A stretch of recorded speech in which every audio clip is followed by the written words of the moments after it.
What we gonna do right now is go back, way back. Give me your thing. Hey, come on, hey, come on, come on, come on, give me your thing.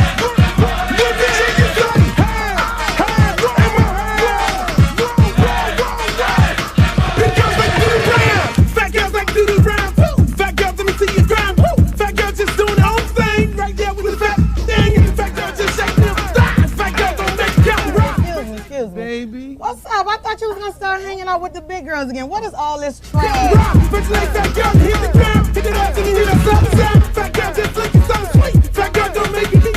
Fat girl just shake it, don't break. Big girl, let me see you do a spin. Let go, let me see you touch the ground. Shake it up, shake it up, back down. Drop me in the house, rock it out, back out. Work it, work it, work it, work it, big girl, big girl, big girl, big girl, big girl, big girl, big girl, big girl, big girl, big girls like you around. Fat girl keep going, don't quit. Fat girl just move the damn hip. Fat girl get down, don't stop. Fat girl wanna see the pop. Shake it stuff, fat girl, shake it fast. Fat girl nigga wanna see that.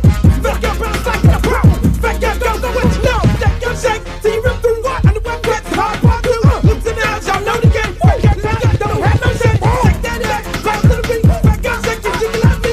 St. Louis, back to the top. Like I like to do the ride. Work it, work it, work it, big girl, big girl, big girl, big girl, big girl, big girl, big girl, big girl, big girl, big girl, big girls like do the dance. Hey, hey, mo, hey. Let me hear you say, hey, hey, mo, hey.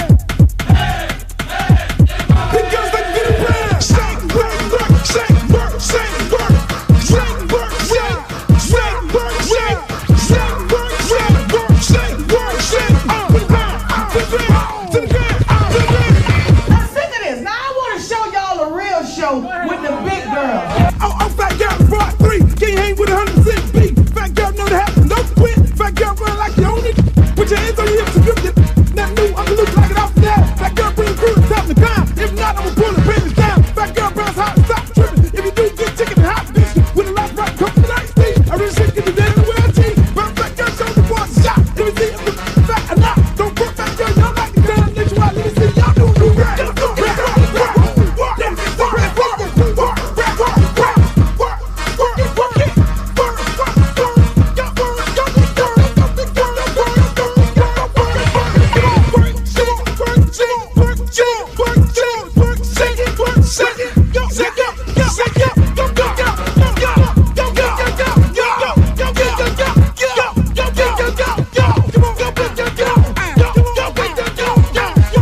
I'm serious. Where you are? Not ever.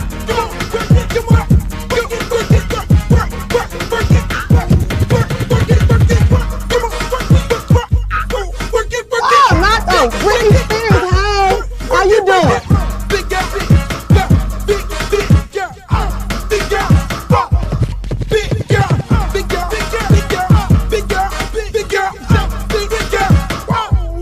Oh, but ain't the little leprechaun. Girl, your wings are so up. You look a mess.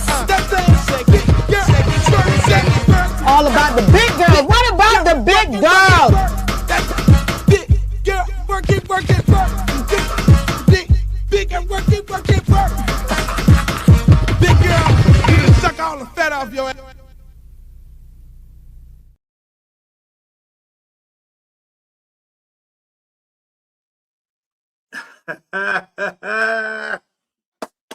Yo, welcome to another edition of Yours Truly, Uncle Luke Show. Hey, I am on here, and we're going to have a really big show. You see, I'm looking jazzy today. I'm looking jazzy. You see me. I'm looking jazzy. I'm looking jazzy. I can't help it. I can't help it. I can't help it, people. You know what I mean? I'm out there running. I'm doing like 5 miles a day. I'm out there running and walking and running. So, you know, I got to talk. I'm in a real race. I'm in a real campaign. People say, so when did you decide to get in campaign mode? A long time ago. When I decided to get in campaign mode, it was a long time ago. You know, it was all, In all actuality, it was last year. So it was like, yo, Luke, why you didn't run last cycle? Well, I said, I had to get my affairs in order, number one. And then I had to get a few things straightened out. But then more so, I had to get my health right. I needed to be healthy for this run. I need to be healthy when I go to Congress. I need to be healthy when I'm dealing with these piranhas, when I'm dealing with Donald Trump, and I'm dealing with all these piranhas and all that. Assuming the people of CD5 send me up to Washington. I got to be healthy. I got to be healthy dealing with the local piranhas. I got to be healthy, bringing back the money for District 20. I mean, we got all kind of things we can be doing over there. People keep talking about, it's real funny, right? It's really funny when I be looking at, let me just say this. It is so funny when I look online and I see everybody online talking, like it's a big joke. I be seeing people on there like running their mouth, like, Luke running for office. They got jokes and people are sitting there like, Luke running for office? What a joke. You got haters on there. Luke, why is Luke? Who gives Luke the right to run for office? It's gotta be a joke. He cannot be serious for running for office. This is what people are saying. Let me take my glasses off for this. Y'all got to see my face. This is what people are really saying. They think it's a freaking joke. They don't realize that I ran for mayor in a special election against now Congressman Carlos Jimenez. He won. I came in fourth place, only had $10,000 in my account. It was so fast of an election. But this is what I wanted to do in that particular election. I know it's going to be impossible for me to win, but I need to energize the young vote. I need to energize young people to become the process. I mean, at that time, it was cash bail. It was a lot of young issues on the ballot. And so I ended up getting fourth place, 11% of the electorate. And so now when you get 11% of the vote, that's a lot of freaking power. That's a lot of power you can use in other elections. See, it ain't all about being the king all the time. You can always be the kingmaker. Most people don't realize that. You can be the kingmaker, but if you have a block of 11% of the vote and you're consistently being vocal about the issues that concern that 11%, you build on that 11%. Before you know it, that 11% turned to 25%. And so now when people want to be elected, what happens? They come to me. Luke, can you endorse me? And I said, well, let me hear your platform. Let me hear, what you're trying to do for the people. Unfortunately, with Luke, other than any other person who gives their endorsement, you don't have to pay me. I am not on the take under no circumstances. I am about the people. And if it ain't about the people, don't even try me like that. You see, it's a lot of people in politics that are on the take. There's a lot of people who are community servants that are on the take. There's a lot of people in politics that want a bag, and it ain't about them.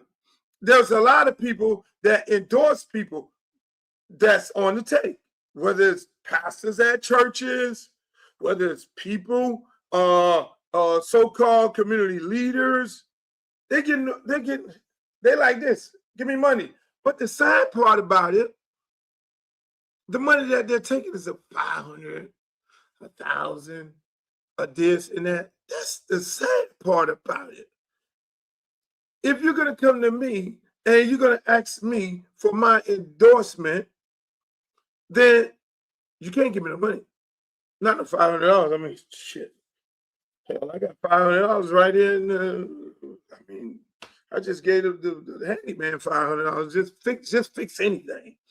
You know what I'm saying? But again, I know everybody don't have it like that. So some people think $500,000 and $2,000 is a lot of money, which I understand that. But if you're a person in power, if you're a community influencer, if you're whatever it may be, how about telling them what I tell them? Hey, listen, what you gonna do for the black farmers? And then go stumbling out. What you gonna do for this community right here?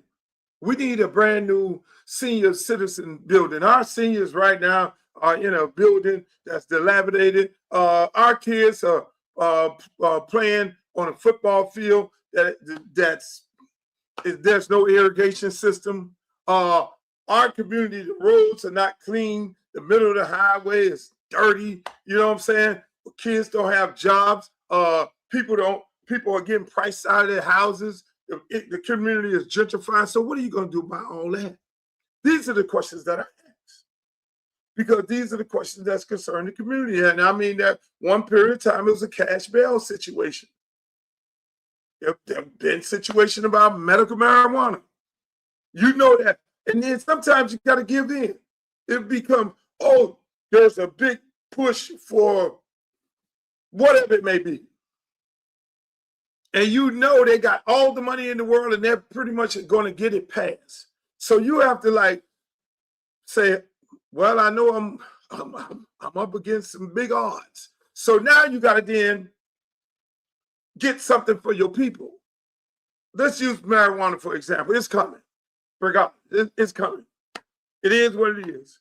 But then now you know when marijuana comes in the state of Florida, you got to say, hey, look, we got to preserve the black community. We got to preserve the black farmers. So when those people come to me and say, Luke, we want you to endorse,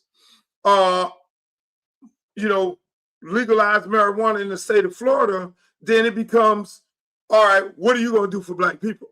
Because we know how the game go.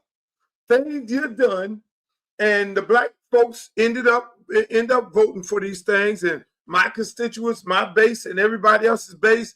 And then at the end of the day, you take $500 and then you say, hey, this is what I want for my vote, for my support, for my endorsement. And you know what? You get the little money and you forget about your people. You can't give me no money. And all of them know that. You come to me, I'm saying, well, what are the black farmers getting? How many licenses are going to be given to African Americans in the state of Florida? Because if you take the $500, you take the $1,000, and they go about their business, they got your endorsement, you run out there caping for these people, what ends up happening is, all of a sudden,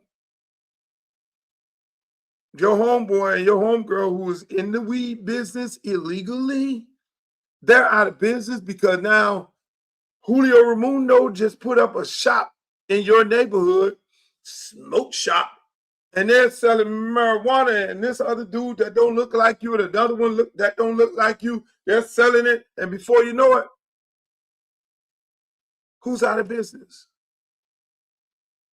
Who's out of business? People that look like us. So when you come to me, I'm like, yo, what you gonna do for black people?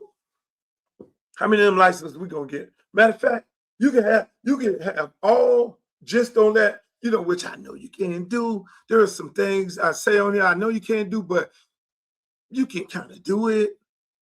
Everything is doable. Hey, look, let's do it like this. If we're gonna give out license, we're gonna give out license based on community. This community here, this community here, this community here. You ain't gonna have no weed shop on every corner.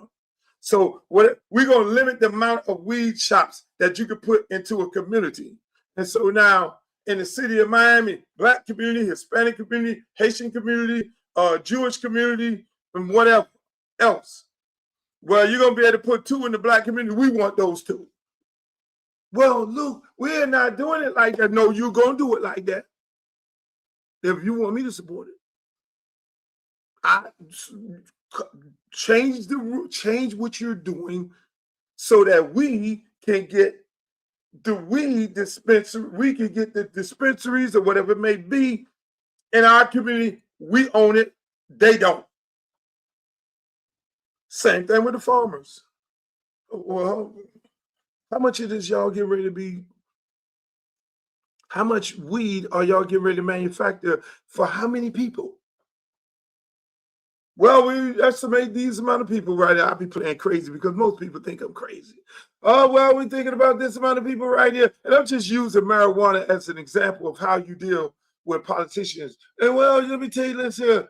We expect this. Well, what's the percentage of Black people in how many of us you expect to help you get the vote? Well, it's 13% of Black African Americans. We get 13%. We get 8% of the 13% to vote on this item. Then, okay, well, you're going to give us 13% of the medical marijuana growing business. And I'm sitting there, and they're like, oh, shit. This the dude you can't give $300 for. And so now I have been doing this forever. This is what I've been doing forever. So when people say, Luke, you have not been in politics, and like as if this the rapper all of a sudden want to jump out there in politics, I be laughing. I be the people around here laugh. The people in Florida laugh. That's why you see these joke things, which I find it flattering. And I find it very interesting because obviously you have not read my book, the book of Luke. And if you read my book, you would know that my father and my granddad put me in politics, taught me politics when I was a very young age. When I would go to my uncle's house, or at home with dad on the weekends. You know, my family was together, so in a separate situation, but I'm going over to Uncle Ricky's house. Uncle Ricky Sturb, Uncle Ricky Sturb. The Sturb family is the one who built Miami. Look in your history books. Bahamians could come over to Miami. The Bahamians that came over were Sturbs. They built Miami. So don't get it twisted. So I would go to my Uncle Ricky's house. And now that was his brother who built Miami. Go over there and on the weekends, like, look, don't look at no cartoons. You ain't looking at none of this shit. You got to look at this right here. You got to go read these books. H. Rap Brown, Du Bois, Huey Newton. You got to go read all these books. All this. You need to be in touch with your Black history. And that's why I say, people, if they script, you don't need them teaching their version of Black history because they never taught it in school. So when everybody says, oh, they're taking Black history out of the schools, you need to be teaching your damn child Black history anyway. Because all they would teach you was about Martin Luther King to keep it a buck. They weren't really teaching you real hardcore Black history. They didn't teach you that. I didn't get them teachers. The teaching of Black history I got was from my dad and my uncle and my mom. You know, when I-95 ran through Overtown, which is where my mom lived, and I needed to understand the history of that. And because that was a Black community, and they ran the highway right through the Black community because they wanted to get rid of the Black. It was no different than what they did in Black Wall Street. No different than what they did in Tulsa. No different than what they did anywhere else. No different than what they did in Palm Beach. They took that fucking I-95, was the death of the Black community throughout the state. You see it curbing, and you wonder why it's curbing. But going back to my point, they taught me about politics. And the first thing that they told me was, Luke, you know what? Y'all gonna be free. Y'all gonna be young motherfuckers walking around here. Y'all gonna think y'all free. Y'all gonna think y'all free, but you're not gonna be free because they're gonna get you on. They're gonna get you on integration, and integration is gonna get you on education. And what's gonna get you with their version of education is they're gonna get your mind to the point where you're so confused as to who you are, and you don't even know what you are. Like, I'm too young for this. So we will not be allowing you to look at no cartoons. You're going to be looking at, only thing you're going to be looking at is reading these books and listening to these tapes to understand. So when you get to be our age, you will be woke and you will understand how this world works, because everything goes into cycles. Are we going to sit you here and let you look at the news? Like, we're going to let you look at the newspaper. The news? What do you mean the news? Okay, look at the news. This is my first introduction of what propaganda was. That's why all the CNN, MSNBC, all these news, CBS, you name it, all of them, total propaganda. Total propaganda. I'm sitting there as a young person, like, what are we going at with this, man? I really want to look at the Jetsons. Man, I want to look at Scooby-Doo or something. Let me look at what all the other kids go to school, kids talking about, man, you saw the Jetsons, you saw Scooby-Doo, you saw the three Stooges. I'm like, I can't even get into those conversations because I'm so deep into Black history. You feel me? And so at the end of the day, they said, we're going to look at the news. And they looked at the news. They say, this is what you're going to see in the news. What you saw in the news after you looked at the news. Okay, read the newspaper. What did you see when you read the newspaper? Well, I saw on the news O.J. Simpson running around with the ball, the weather. They had, okay, stop right there. What you saw in the news was, as soon as the news came on, in the news today, the camera goes into the Black community because if it bleeds, it leads. That's the news. In the news today, this is what's going on in the Black community. He robbed the store and all this here. And they got the Black man on there. And he's sitting there looking crazy. And then and then another Black guy beat his wife and all this here and blah, blah, blah. So the news starts off with what Black people are doing bad to pump this to everybody in the community.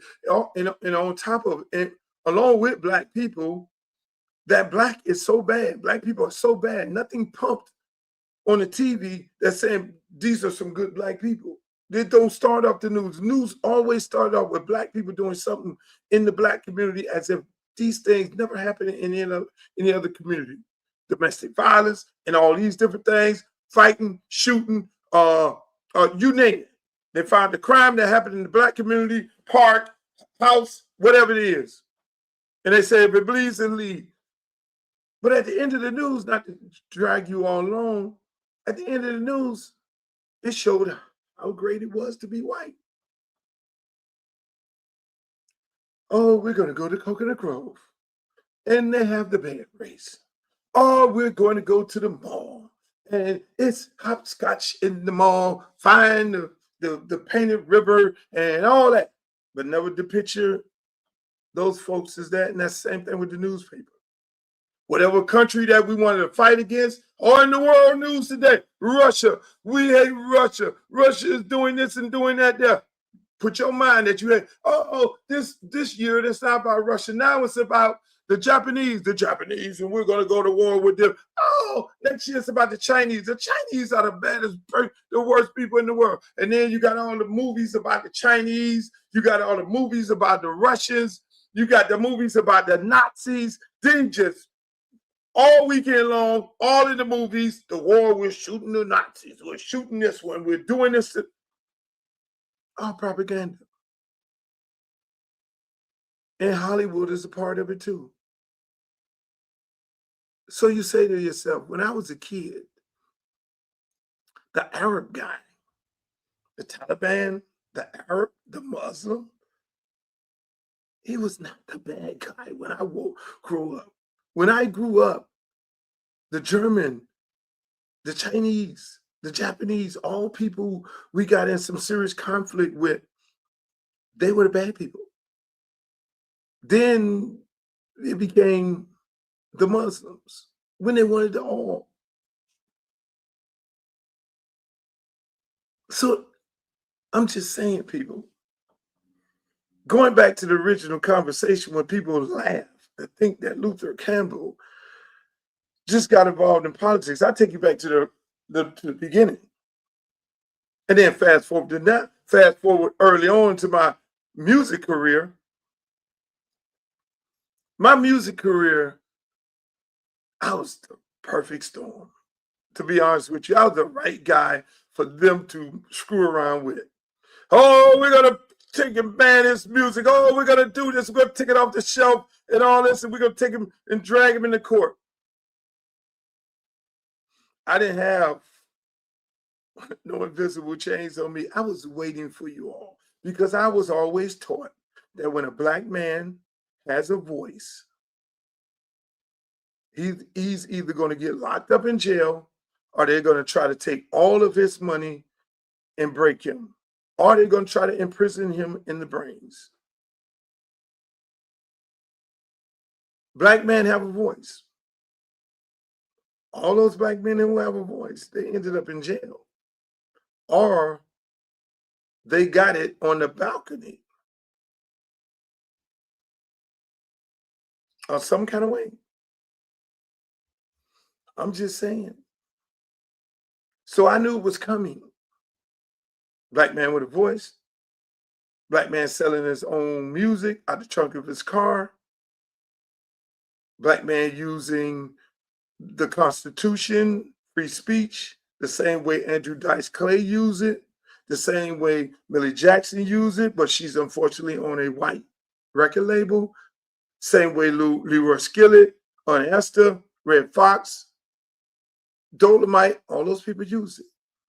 I wasn't the first person to put explicit lyrics on the record. I was the first person to design the parental advisory sticker because they were coming after me. I know the politics. Oh, they're not going to get me like this. I'm going to take the same design that they use in the movies and use that parental. Hey, parental advisory, 17 and older, now you can't look at PG. I just created the sticker and put it on the record. And then I went farther than that because I know they were after me and I needed to be 2 steps ahead of them. I then created 2 sets of the record, a clean version and a dirty version. And so I put the sticker on the dirty version to alert record stores that this is the explicit version of it. Don't sell this to kids. This me being responsible, but they never told you I was being responsible. This record here is intended for adults, no different than the movie theater. This is a movie that's intended for adults. See, I always use common sense. And that's why anybody ever asks me, Luke, you got any reservations? Would you do anything different? I did it when I was doing it. Because I'm always responsible. Because I know the politics of the game. They're trying to get me. And as this is going on, I have people who are coming after me. Sheriffs. Who's coming after me? Governor Martinez. There's the song, fuck Martinez, Martinez. Because he's coming after me. Who's coming after me? Sheriff Nick Navarro. F. Navarro. That's politics. Because now I'm at the forefront of what the future looks like. If I allow them to get me, then there will be no other rapper that could come right behind me and do what they're doing. So all your Sexy Reds and your Lottos and whoever it is cussing on the record right now, you owe that to me. I stood on that wall and took all the lashes for what you have today in this music. But what was it? Politics. Dan Quayle was the vice president of the United States of America. Dan Quayle talked about 2 Live Crew, Luther Campbell. I was in a war with Dan Quayle. I was in a war with Tipper Gore, Al Gore's wife. Now, this is the Democratic Party. I was in the war with John McCain, which was the Republican Party. So now I'm in the war with the Democratic Party and the Republican Party at the same time. My judge was Judge Gonzalez, which was a Democrat appointed by my federal judge was appointed by a Democrat. He was the first person to deem the record obscene. So there was no political partisan party involved in this, because when I went in the room, politics. Who appointed this judge? Judge, this Democrat. Oh shit, we looking good. Really? There was a Democrat judge that deemed my record obscene. I'm in politics. So now I go to the city, Cincinnati. The local sheriff comes out. We're going to put you in jail. Okay, that's fine. For free speech, that's fine. I ain't got no problem. I'm ready to go. Every city in America, you had people coming down on me from all over the place, and it was all politically driven.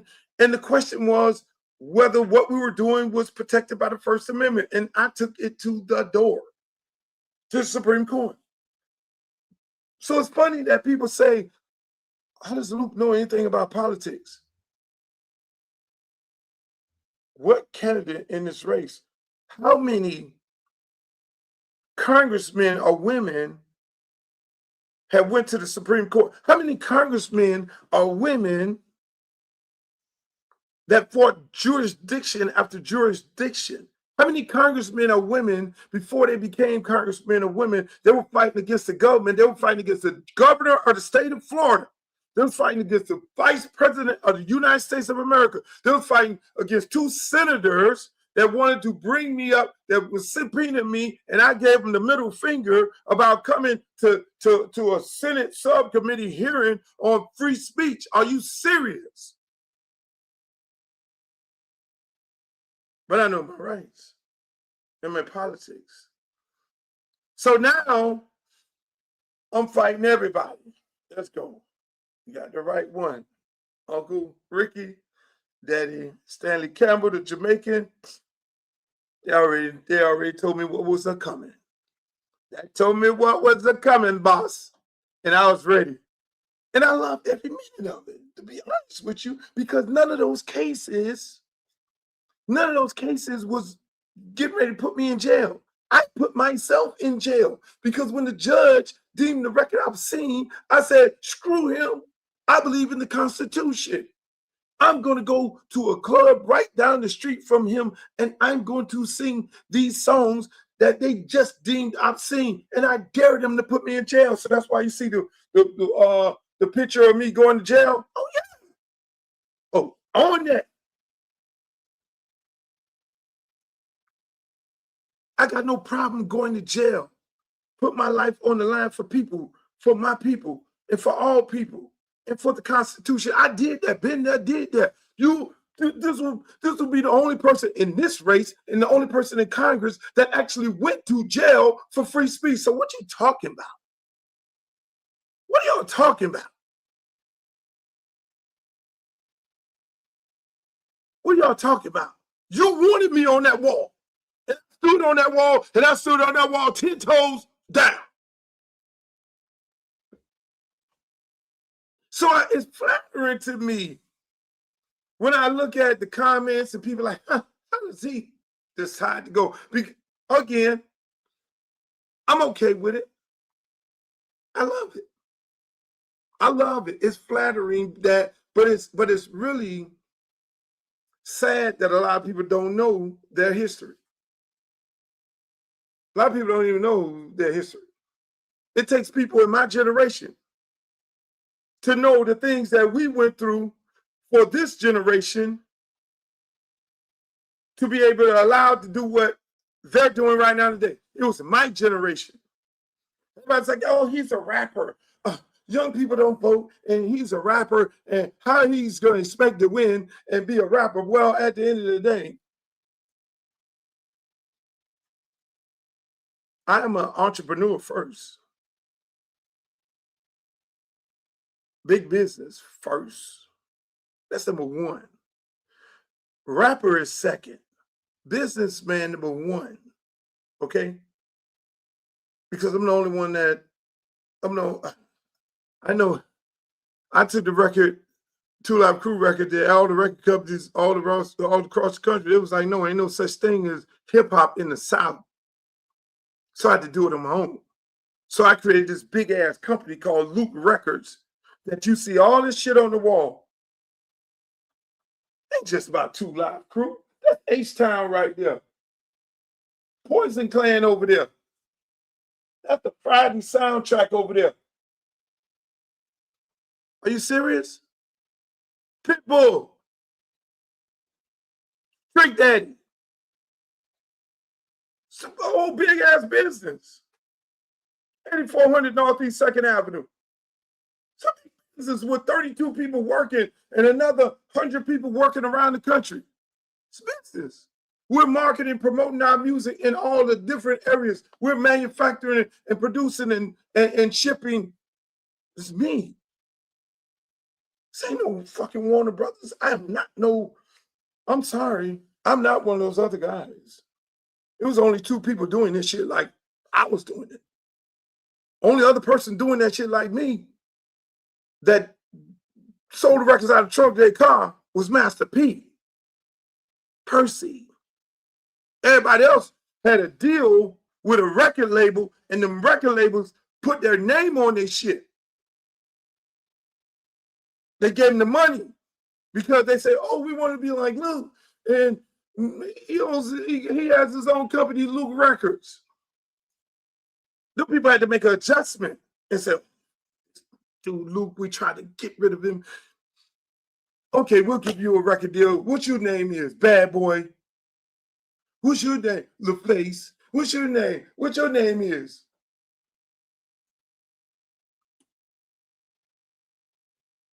What do you own? The name? But you don't own the real estate. You don't own the masters. The masters is the real estate. Everybody ain't own the real estate. It just gave them names. A lot of them people, there are groups, and I want to think Cash Money own their masters. There are a lot of people that owns their masters, and there's a lot of people that don't. They just gave them a name. So going back to the politics of it all.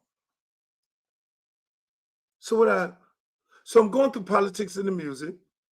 I've taught politics, and now I got this big ass platform.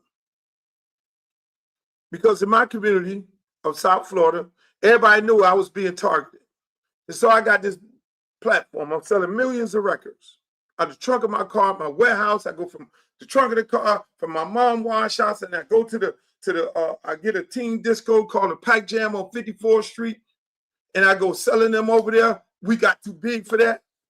Now I got to go get a bigger. So I got teen disco on the weekends, but warehouse on the weekday. That's me. So I go over here to get another bigger building. Big ass building. I'm bringing down the artists from New York. Nobody doing that but me. We bringing the rappers down. We promoting. We selling records. We distributing the product and all. So that's what we do. That's business. It's not rapper shit. I was rapper 10% of the time. I was rapper on the weekend. I was rapper when I went in the studio. We had to go find Anquette. Might bring her in the studio. This is my cousin. She never rapped in her life. I will always be there for you forever. Big hit. Big hit. We making hits. Hits after hits after hits. Oh, shit, I'm not a complete record label. I think about being a complete hip-hop artist. I'm thinking about being a complete record label. To reckon with all of them to fight everybody. Shit, I gotta go get me an R&B group. I gotta go get me an R&B group. So what I do? Fuck. Lorenzo White from Fort Lauderdale, playing for the Houston Oilers. Luke, I got a group for you. Every football player got a group for you. Who's the group, though? These some young guys out of Houston. Their friend, they hang out with me, and man, just give them a look. You're coming down here for a weekend to do a show. Just listen to them. You know, I love the kids, man. They're some good kids, man. They live in the projects up there, man. Just give them a listen. Just do that for me. I got you, Lil White. Lorenzo White from Broward County, playing for the Houston Oilers, is the guy who connected me with H-Town. See, I have no problem giving people their props, but a lot of other people do. And I'll always be grateful for him. And when he turned me on, because he was doing something for those kids that he thought sung good. And so Lorenzo White, I said, Lil White, I got to go, but I got to go to another show. And Lorenzo White was taking me to the airport, and then he made sure I missed my flight. I'm like, Lo, you take this is not the route to the airport. I missed my flight.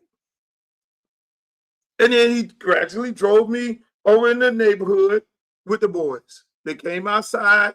I went to their house, and it was a rough situation.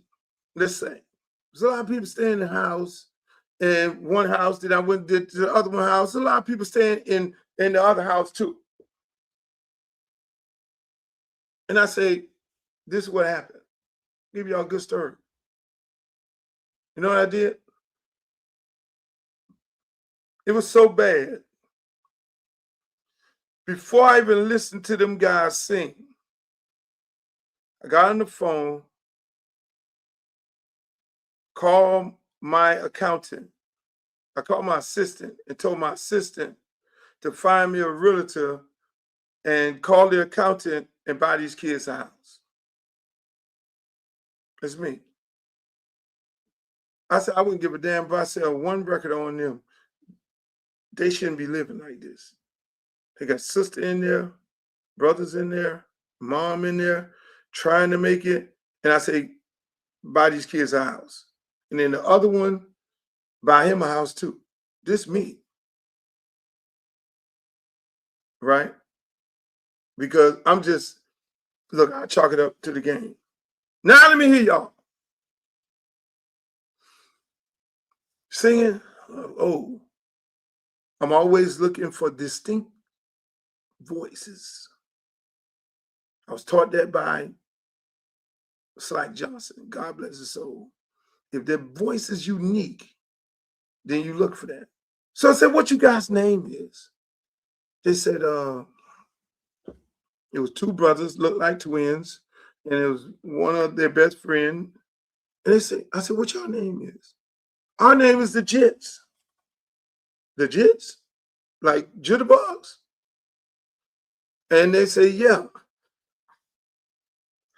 I was like, well, we ain't going to use that name.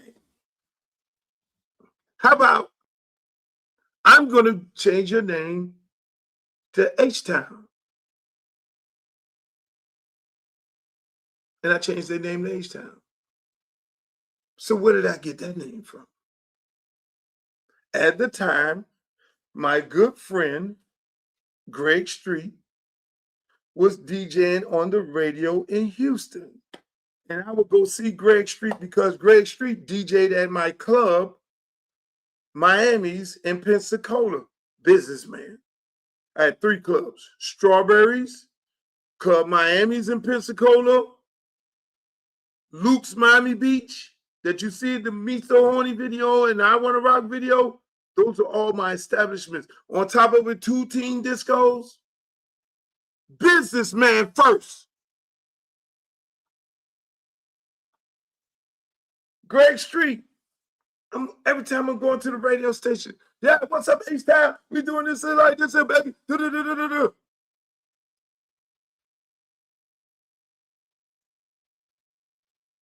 Because of Greg Street. That's how they got the name H-Town. Well, right there. H-Town. Right there. Platinum. That's how they got the name. Sticks, the producer, Pat, the manager. That's how it works. It's business first. Then I go on and okay. Then I go into this. Again, I will not be complete. Fat Joe and Big Pun getting off in New York, doing their thing. Big Pun on fire. I even did a song with Big Pun. Love him to death. Say, hold on. Shit. I would not be right. I'm living in Miami. I gotta have a Cuban rapper. So I go on this long crusade. You A&R Julian, go find me a Cuban rapper. I don't care what it is. Bring me the music. I need to hear a Cuban rapper. Go get, first of all my artists got to be able to sing a cappella, and they got to be able to freestyle. Trick Daddy, JT Money, Pitbull. So they bring me this tape. I'm looking at the tape, this mother spitting, battle, underground shit. Bring him in here. He got the braids on his head. He talking like your brother. Hey, what up, man? What's up? What's up, huh?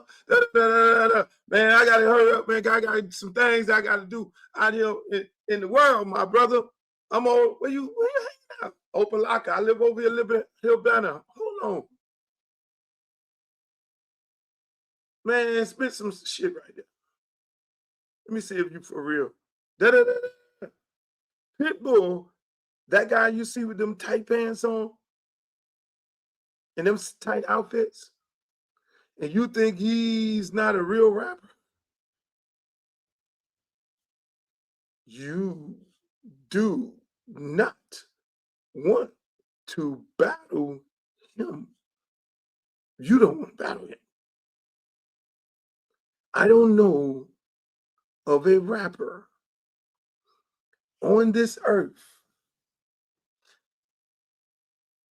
that can out battle rap Pitbull. And I'm looking right in this camera saying that. That guy who I made my word and work my ass off and him. Freestyle battle rapper. So again, that's business. So everybody wants to talk, oh, this new day. So then I take all that music platform, selling millions of records, doing business nationwide, worldwide. Now I got to get some things done for my community. I could donate money over here, donate money over there, but we all pay taxes. No, I'm going to take my platform. I'm going to get involved in the political process. I'm going to do like they do. I'm going to do fundraisers and raise money for our candidates. And I would tell my candidates that I raise money for, don't take no special interest group money. Because if you take money from some developer that don't look like us, you're going to gentrify our neighborhood. So I'll do a fundraiser with you. I'll get you all the money that you need to win this race. As long as you don't take money from them people who are going to gentrify our neighborhood. That's politics. For all you people who don't know, what does Luke know about politics? You know who taught me politics? You want to know who taught me politics? It was a lady, a congresswoman named Carrie Meeks. Carrie Meeks. You know his son, Kendrick Meeks, who was a congressman, who ran for governor and senator. The Democratic Party put a shaft on him. His mother, when he was running around like a kid, it was his mother that taught me politics. Because her office was right around the corner from my house. I used to give out the flyers and all that and sit there, listen to Miss Meeks, Congressman Meeks. God bless her soul. This me, the little boy up in there, on the streets with the signs. So now, knowing that, how do you get things done for your community? Since you know politics, how do you get things done for your community since you're endorsing people? Because you're endorsing people, that's politics. You're endorsing them to get shit done.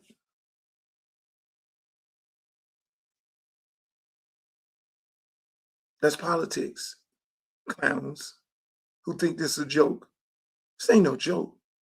Me running for Congress is no fucking joke under no circumstances in the world. Am I experienced enough to know? Yes, I am. It was no different than when I was in the radio station at 99 Jams as an intern, putting the records on, learning how a record is being promoted. I should have been did this a long time ago. I just wasn't ready. I have more things I wanted to do, but right now it's more serious right now. Someone question me? Having the people in Congress part of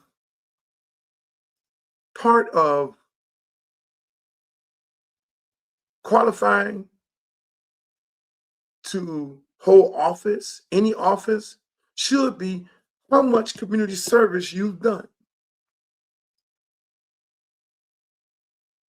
I would put that on the book, because if you ain't doing no community service, if you're not currently doing any community service, and if you have never volunteered your time, how the hell are we supposed to believe that you get ready to do the right thing for the people? You're here for a job? You're here for the prestige?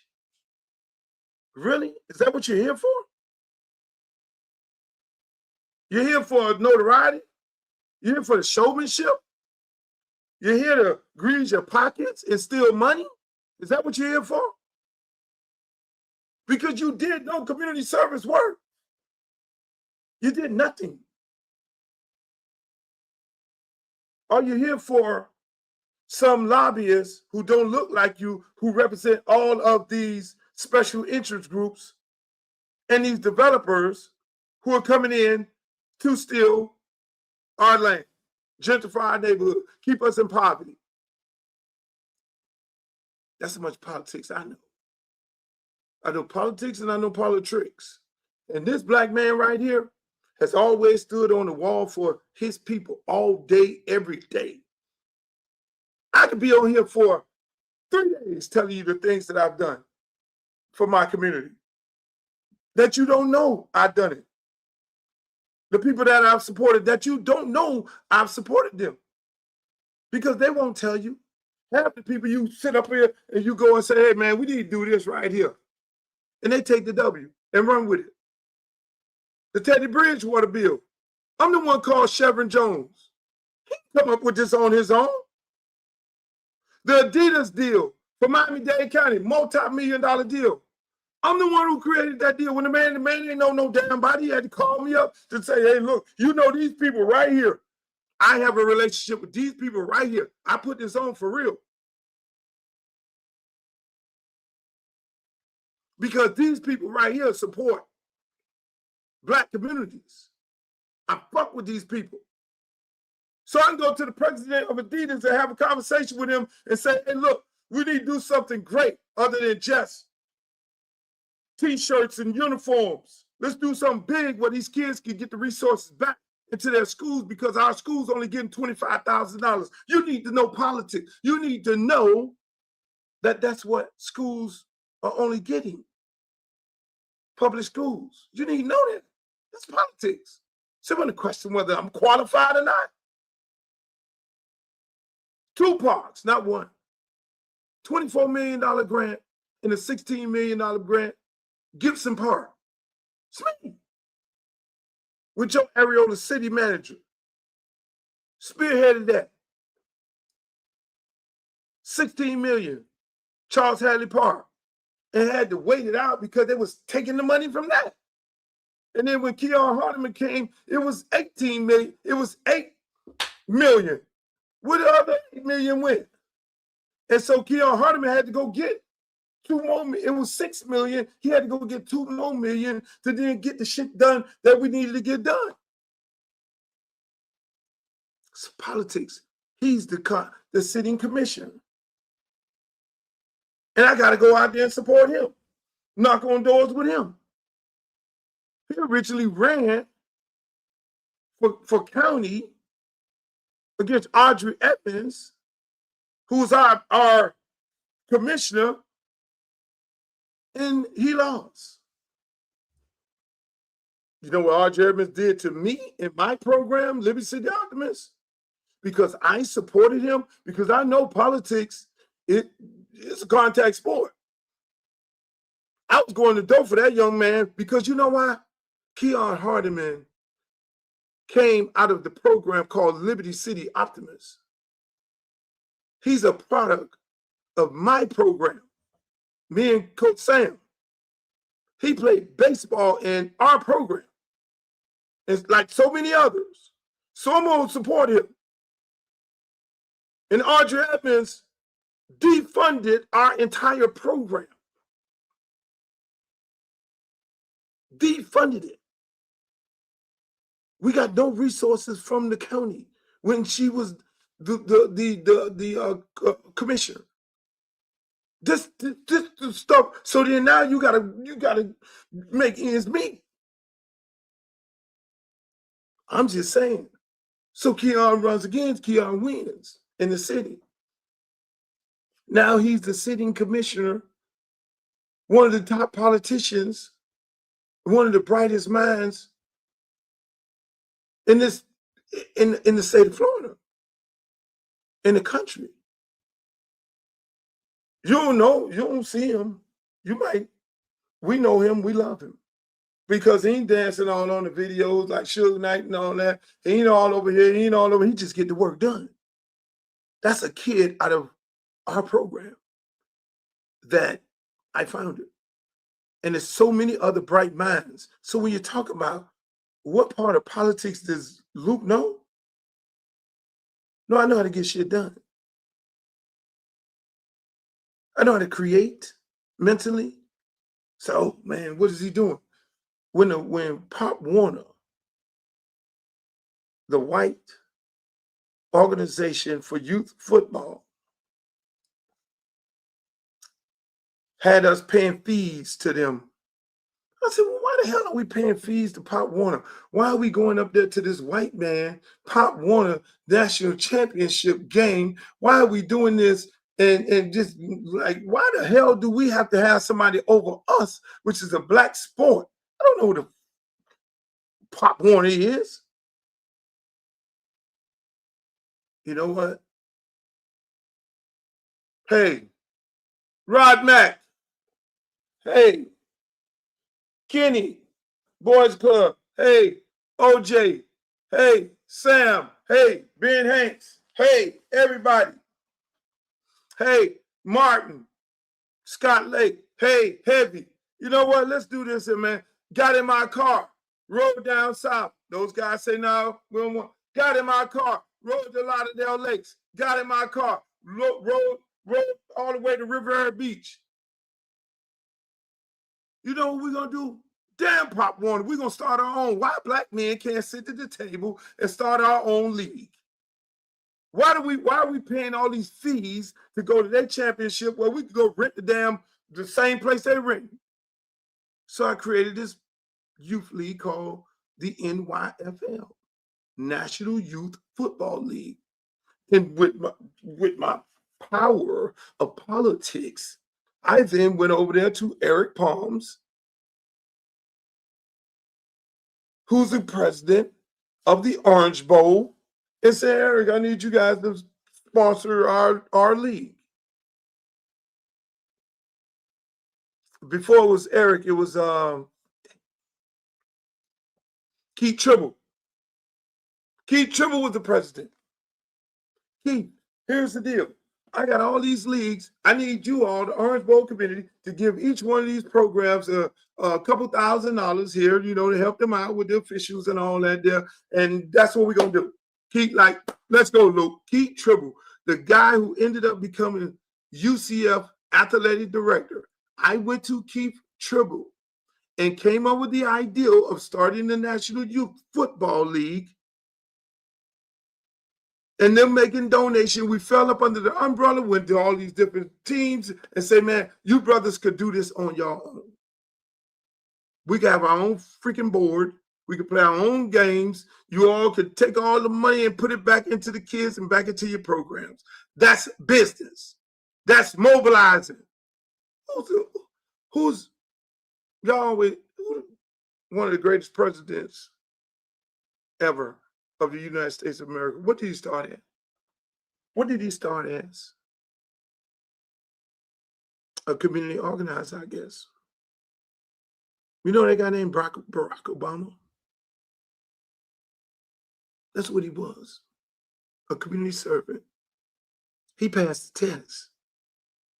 When Kendrick Meek put me on the phone with him, that was at the NBA All-Star game. He said, I got this brother that running for president. I didn't laugh because remember, I'm the guy who was taught by my Uncle Ricky Sturb and my dad, Stanley Campbell, the Jamaican and the Bahamian. And when he got on there, I'm all in. You ain't got to sell me. I'm that type of guy.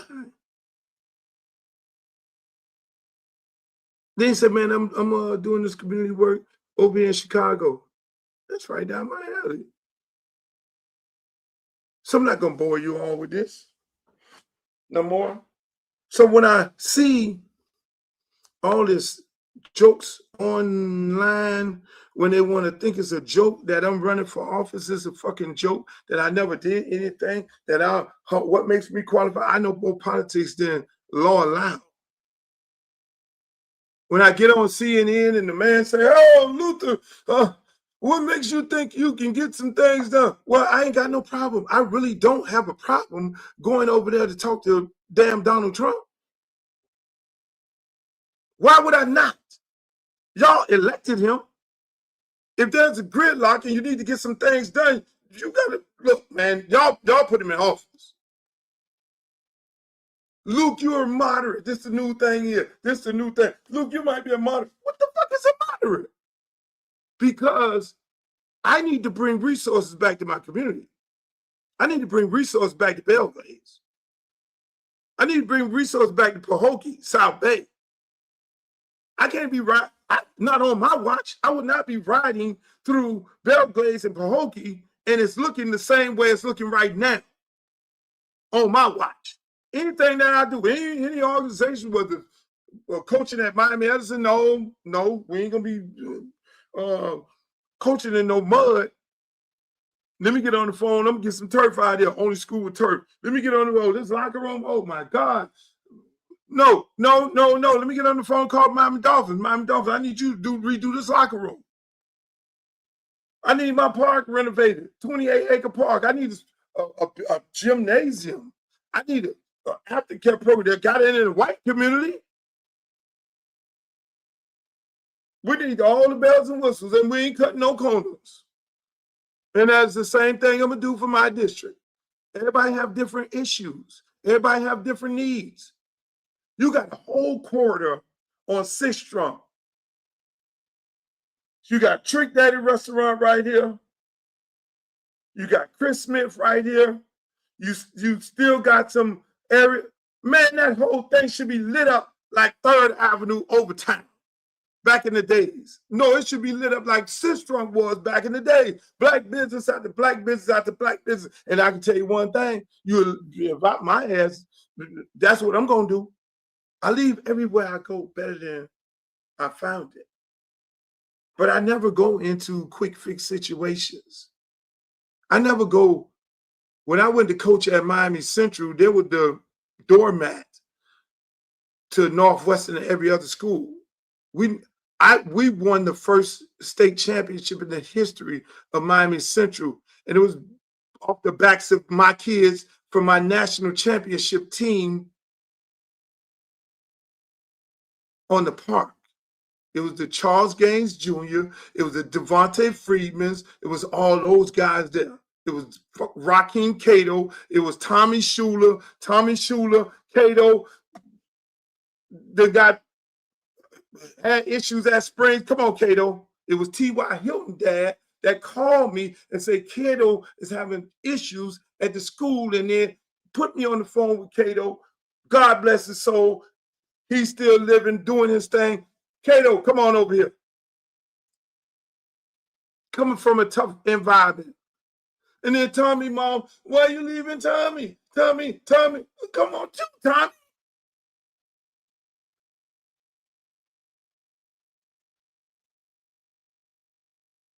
That's how it works, people. That's politics. You getting kids, you getting programs, you building, and you move on. You move on. You build and you move on. And you just give to everybody. I'm running around here the only person with a Nike contract, and other people, I go, okay, now I'm moving on. If I leave Northwestern, I'm going to Norland. And Coach Heidelberg, they got these old ass uniforms with Under Armour. I'm saying, Bert, you got an Under Armour deal? He said, man, that deal been passed. Well, goddamn it, I'm with Nike. Nike, Ralph, you need to sponsor Norland. I'm at Norland. And better yet, Ralph, you know what, Ralph? This is going to blow your mind. You know what, Ralph? This is what we need Nike to do. Let's get on the phone with Phil Knight. Phil Knight, Worldwide West. Can you get me on the phone, Phil Knight? We Worldwide West on the phone with Phil Knight. Got him right here on speed dial. I like to tell people all the time, I got motherfuckers on speed dial. Phil Knight is on speed dial. Phil Knight, it's a black city. Won't y'all just sponsor the whole city?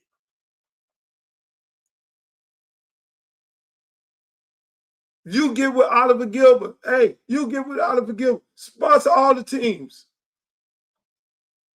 You didn't know that either. It's politics. It's not a politician I don't know. It's not political gamesmanship I've never been a part of, because I had to be, unfortunately, in politics to deal with these animals when I was dealing with my music. Yes, I call them animals because they were vultures coming after me from all ends. And it was probably one of most times that they were doing things in a partisan way. When you got John McCain and Al Gore. You want to know why Al Gore lost a race in the state of Florida by that many votes when he was supposed to win? Nobody forgot that Al Gore's wife, Tipper Gore, came after the guy who started hip-hop in the South, the banner for the state of Florida. People didn't forget that. I remember when Keith Clinksdale called me and said, Luke, we need to support Al Gore. And I told Keith Clinksdale, I am not doing it.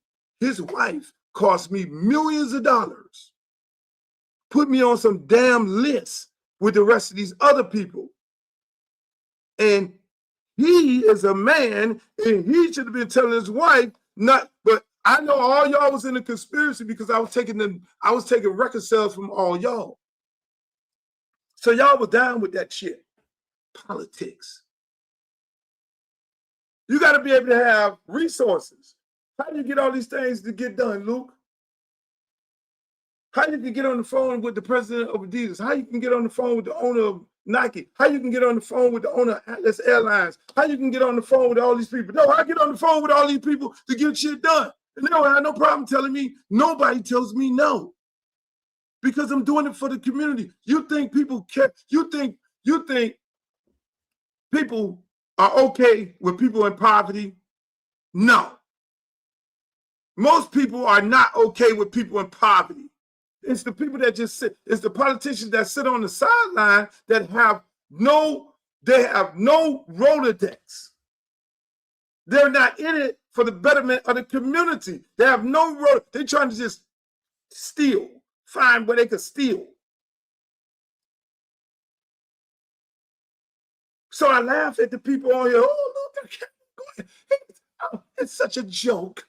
But it's a joke. Uncle Luke trying to run for Congress. Uncle Luke trying to run for Congress. Oh, that's a joke. Ain't no motherfucking joke. Ain't no joke. Cut this up. Ain't no joke. because we've been doing things in our community. I don't know too many people have done before they went to Congress as much as I've done. A lot of congressmen and women have done a lot of things for their community. They brought a lot of stuff back to their community. I ain't gonna dispute that.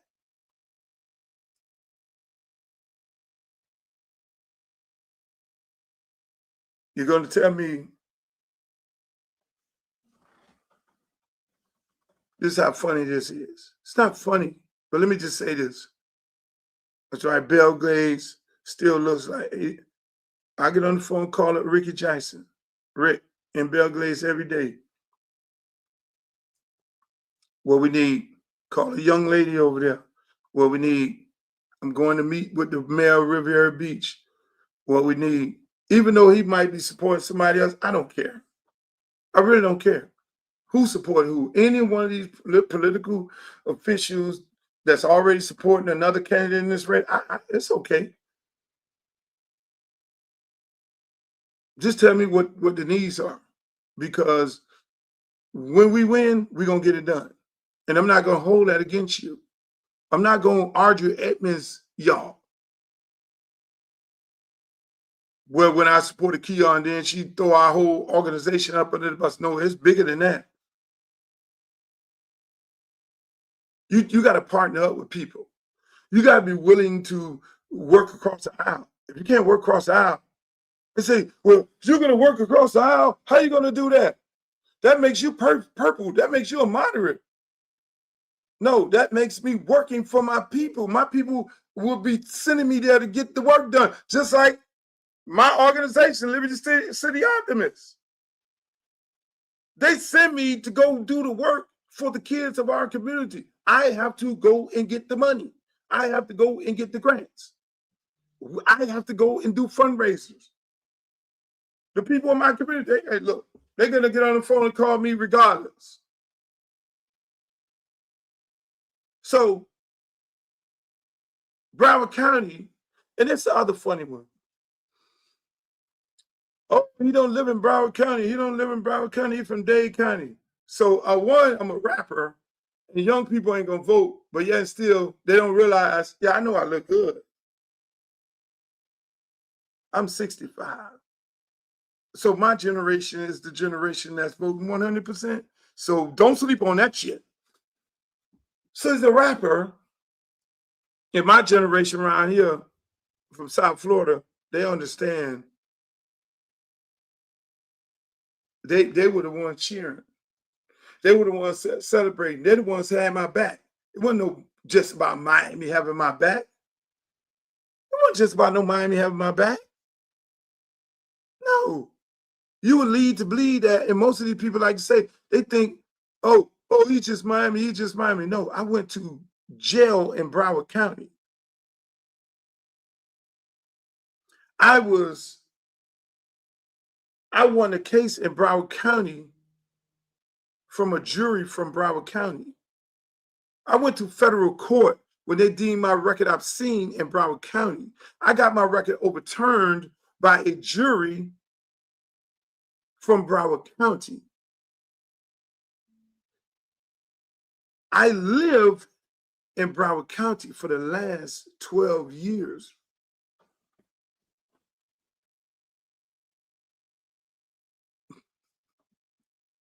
They're like, you're from Miami. Yes, I'm from Miami. I live in Broward County. But just like when I found Pitbull,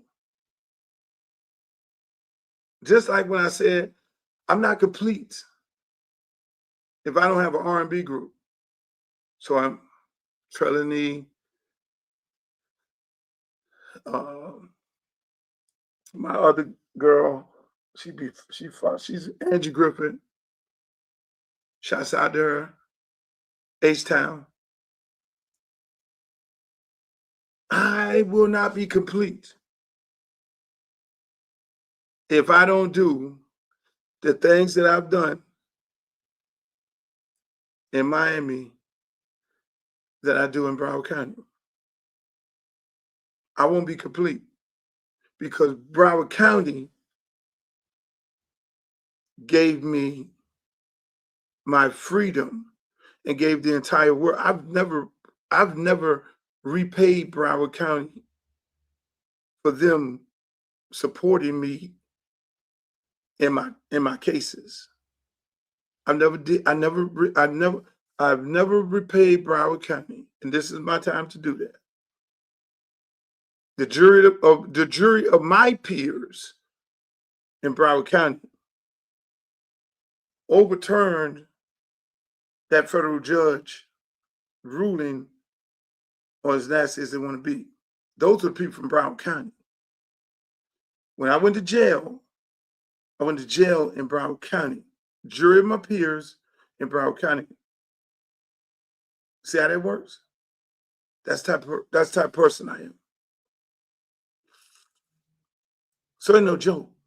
Perfect time in my life where I can give those people back. And that means everybody in this hip-hop business owe the good folks of Broward County, of this district, CD20, their life. I don't give a damn whether it's Sexy Red. I don't care whether it's whoever doing records right now. In order for you to be doing the records that you're doing right now, my case, don't get it twisted. The case that I took to the Supreme Court, that was where the parody was protected by the First Amendment. That case wasn't about explicit lyrics. That was about me singing "Oh Pretty Woman" and doing satire. That saved Saturday Night Live and all the other comedians and allowed them to make jokes or make fun or poke fun at other people or imitate people. That's what that case was. The case about whether or not you can use explicit lyrics on an album was the case. Those cases were in Broward County. And the people of Broward County are the ones who sided with me in saying, yes, you can do it. So these are the historical significance of it all, people.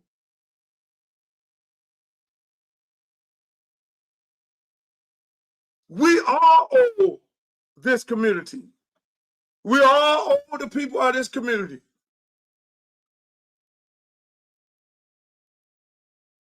So people be sitting up there like, well, why is he running in Broward? What Luke on? He should be running a race in the day. No, because I live in Broward, number one. Why is he? It's my job to repay the people in Broward County. My good friend, Ricky Jackson, first person to ever take me to Belle Glade and Pokey. My job is to serve the people of Belle Glade and Pokey in the right way. My other good friend took me to Riviera Beach many, many years ago. His name was Hank Harper. He was a state representative at that time. He took me to Riviera Beach. He showed me Riviera Beach. I embraced the people of Riviera Beach. I loved it so much that I damn near was about to buy a house out there. You got people on Peanut Island. It is the most beautiful place in America. It is the only Black in the state of Florida. It's the only area where Black people own the beach. And they're trying to steal it. So everything I do is a rhyme and a reason behind it. I just don't do shit. Now, my job is to go out there and work my ass off and go out there to try to get the votes. And my job is to listen to the bullshit on TV and listen to online. Everybody making a joke. Hey, they're going to do that. But your job is to get in their comments and get their ass a history lesson. When they try to make a joke out of this campaign here, it's your job to get in their comments and make and not clown them, and not troll them, but give them some history, because most of them don't know. There's no joke about this. This campaign is not a joke. You only make $160,000 being a congresswoman. Let me just say this. Did they make a joke about the Congress lady who's a bartender before going to Congress? She ran for Congress and she was a bartender. Did they question her? I'm gonna just leave that like that. She's doing a hell of a job. So I find it funny. It'd be real funny. Arnold Schwarzenegger jumps out there. Sonny Bono was the mayor. Did they question Arnold Schwarzenegger? Did they question Sonny Bono? We may keep going. A lot of those people had in common they were doing the community work. See, with this endless Rolodex of resources and people who just want to give and donate and support, that's what I do. That's unfortunately that's what it is. I got good friends and my face is clean and they know what I'm all about. They know I'm about these kids, number one, and they know I'm about community. And they know I'm a very creative person. I'll help you on what I need you to do. People in Tamarack got different issues than the people in Lauderdale. The people in Lauderdale got different issues than the people in Belgrade. The people in Belgrade got different issues than the people in Riviera Beach. Everybody got different issues. Some of them overlap, jobs, affordable housing. Some of them do overlap. So when y'all get this, you know, I'm doing this because I'm noticing I'm doing interviews and people are cutting up my interviews. They're taking my podcasts and they're cutting it up. Oh, Luke, you said this. You saw the interview this weekend on CNN. Luke, you said this. So I basically shut down all my interviews. You're only getting my conversation right now. I did 2 major interviews. I'm going to do a whole bunch more this week.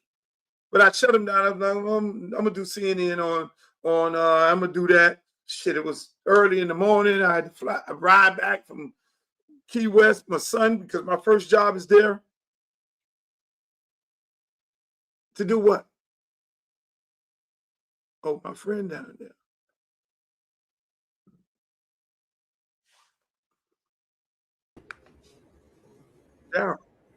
Daryl.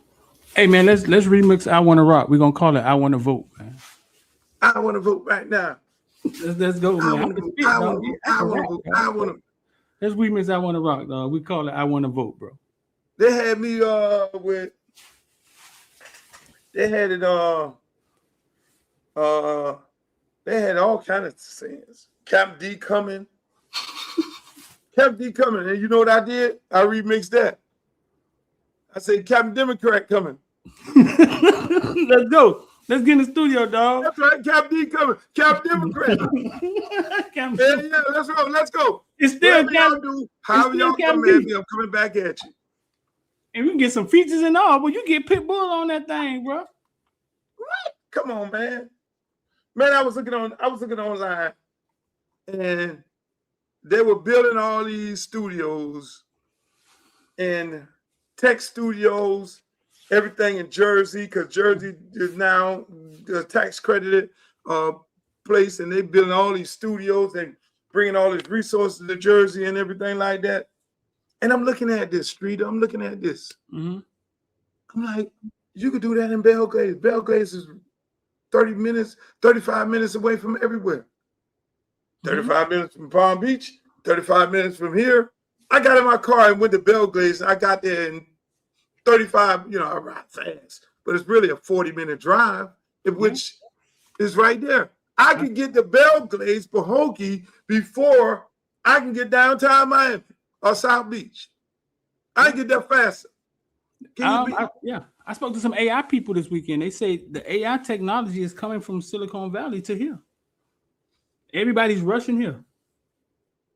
All Hey, the companies, and all the that's my money is job. coming to Miami. And that's the thing. That's my job. Like Mayor Suarez is to go and lobby and go and work people to bring the jobs in your district. Right. And you have to be creative and do what? You say, hey, look, we got federal funding and we're gonna do some good math with some federal funding because we need those plants, those jobs in my district. But if you ain't got the cachet, you can't get it done. Unfortunately. Right. If you don't have the cachet, I'm sorry.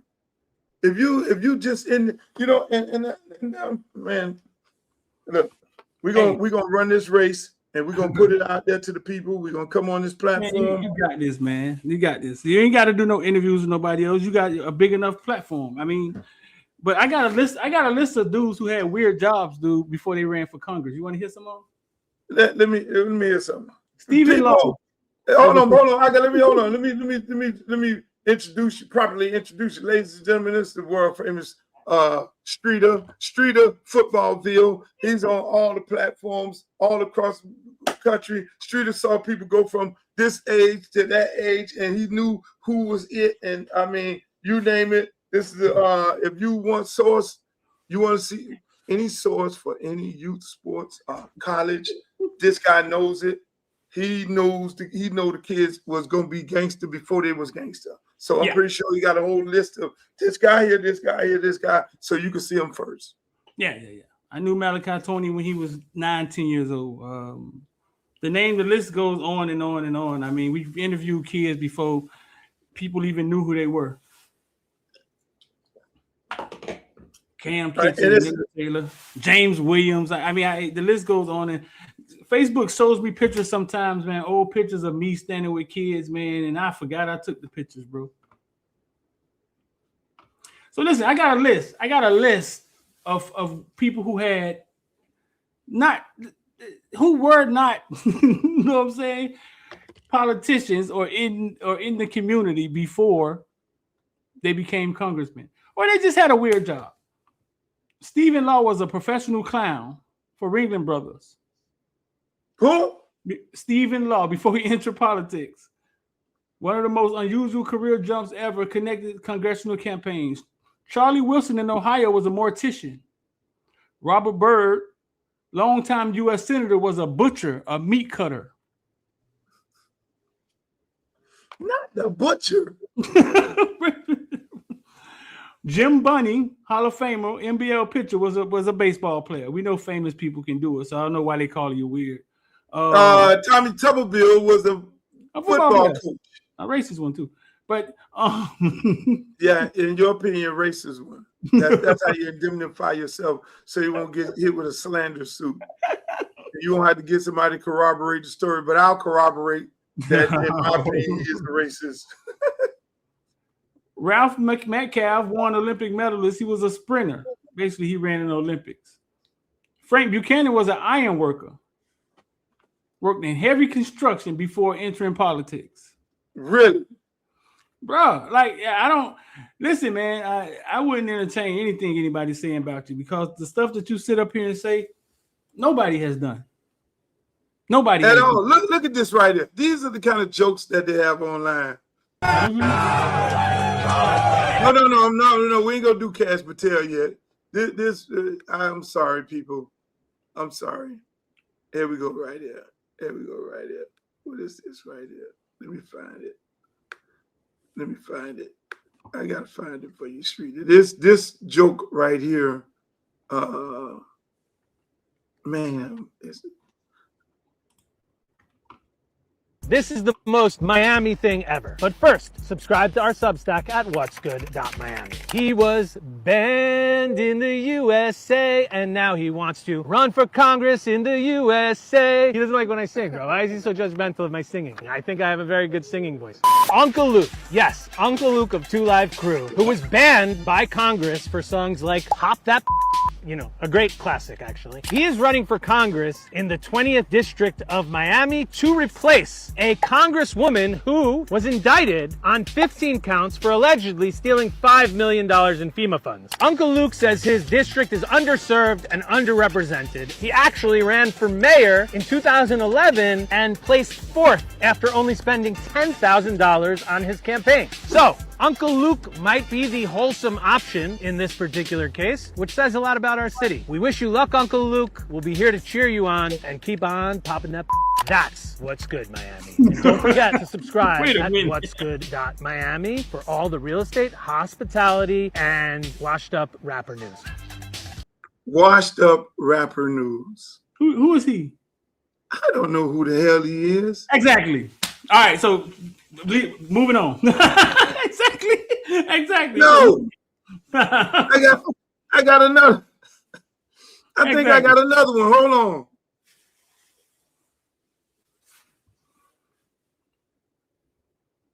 Hold on. Why is she not talking?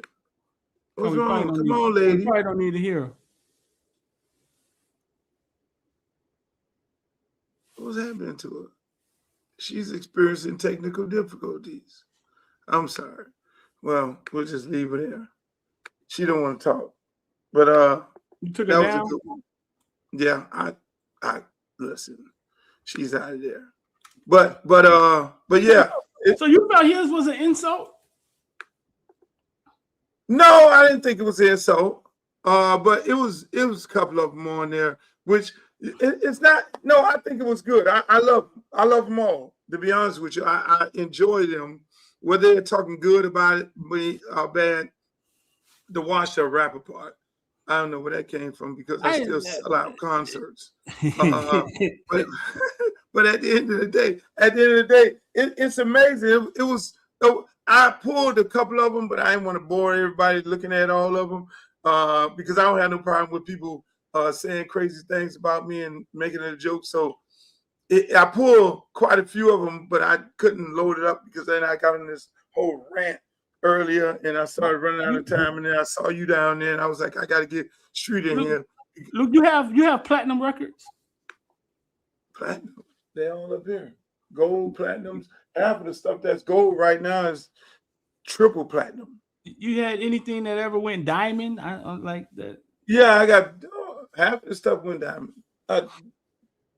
Because you know what happens is you consistently sell them.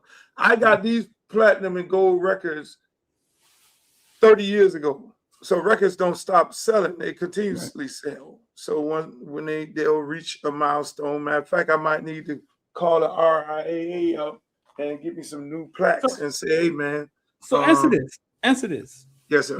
You got Bon Jovi and Bruce Springsteen and all these rock bands that tour into their 70s.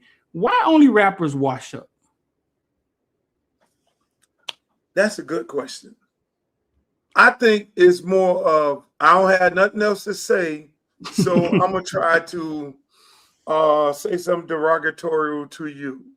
And they only refer to rappers. You're right. That's a good question. Why are rappers looked at with an expiration date or something? Like you too old to make the music that you set in a room and created, but everybody else can till they die. Like these rock bands tour at the age of 70.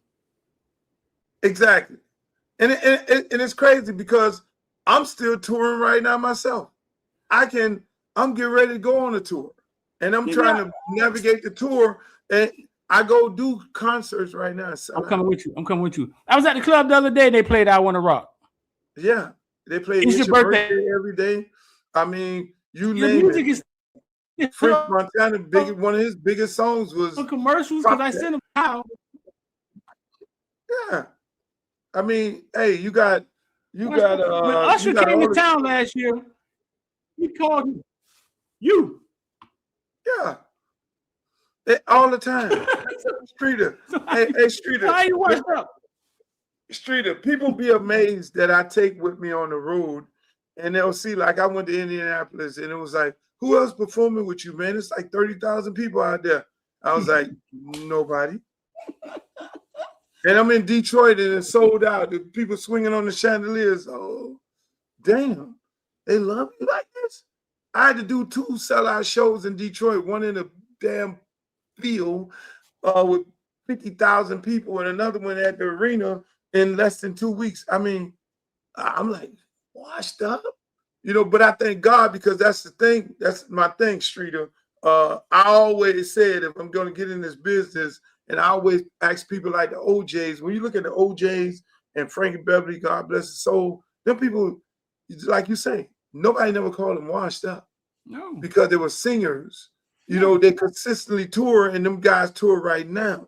Right. In music, there's no such thing as you getting old. I just saw DeBarge just perform the other day. I mean, right now, Ice Cube didn't put out a record. Ice Cube will sell out an arena right now. Right. You know what I'm saying? And that's just the nature of the business. I was looking online today. Ice-T went out there performing. I mean, music don't die. And when you're a hit artist, yeah, some guys got one-hit wonders. Yeah, okay, one-hit wonder, it's kind of hard for them, but they'll put them on a freestyle show. They'll still work. But when you got multiple hits like this shit right here, I work when I want to work. Yeah. I have a 16-year-old kid, and I want to, go watch the baseball game. In the words of Drake, I think it's funny how it goes. You there, Streeter? It's funny how it goes. Ozzy Osbourne. They say Ozzy Osbourne. Yeah. Washed up. No, the Deadheads. The Deadheads. The Deadheads go and perform right now. People literally sleep outside of the arena. Okay? Yeah. Yeah. The Deadheads, they do the same thing that they were doing when they were young. No, it's crazy. So yeah, it's always right. It's always yeah. They do make a derogatory term for rappers, which that's not really the case. Because right now, if I go fire up right now somewhere, I just went and fired up at this festival the other day. Hold on, in Pompano. JT Money did a festival in Pompano and asked me to come on stage with him. And I went out there and on the stage for 2 seconds. Where's the clip? I need to, man, let me put the clip up here. And the people lost their mind. They don't do that for washed up people. Unfortunately. Only people get washed up is people, they don't never be washed up, but athletes come and they go. And they're on to another athlete. But in the music business, when you're an artist, hey, I had something right here. It's one more political thing, and then I want to do a sports thing. But let me know how you feel about this. I'm no better than you. I'm a 960 SAT guy. and I'm not trying to offend anyone, trying to act all there if you got 940. But literally a 960 SAT guy. I cannot, you've never seen me read a speech because I cannot read a speech. Maybe the wrong business to be in.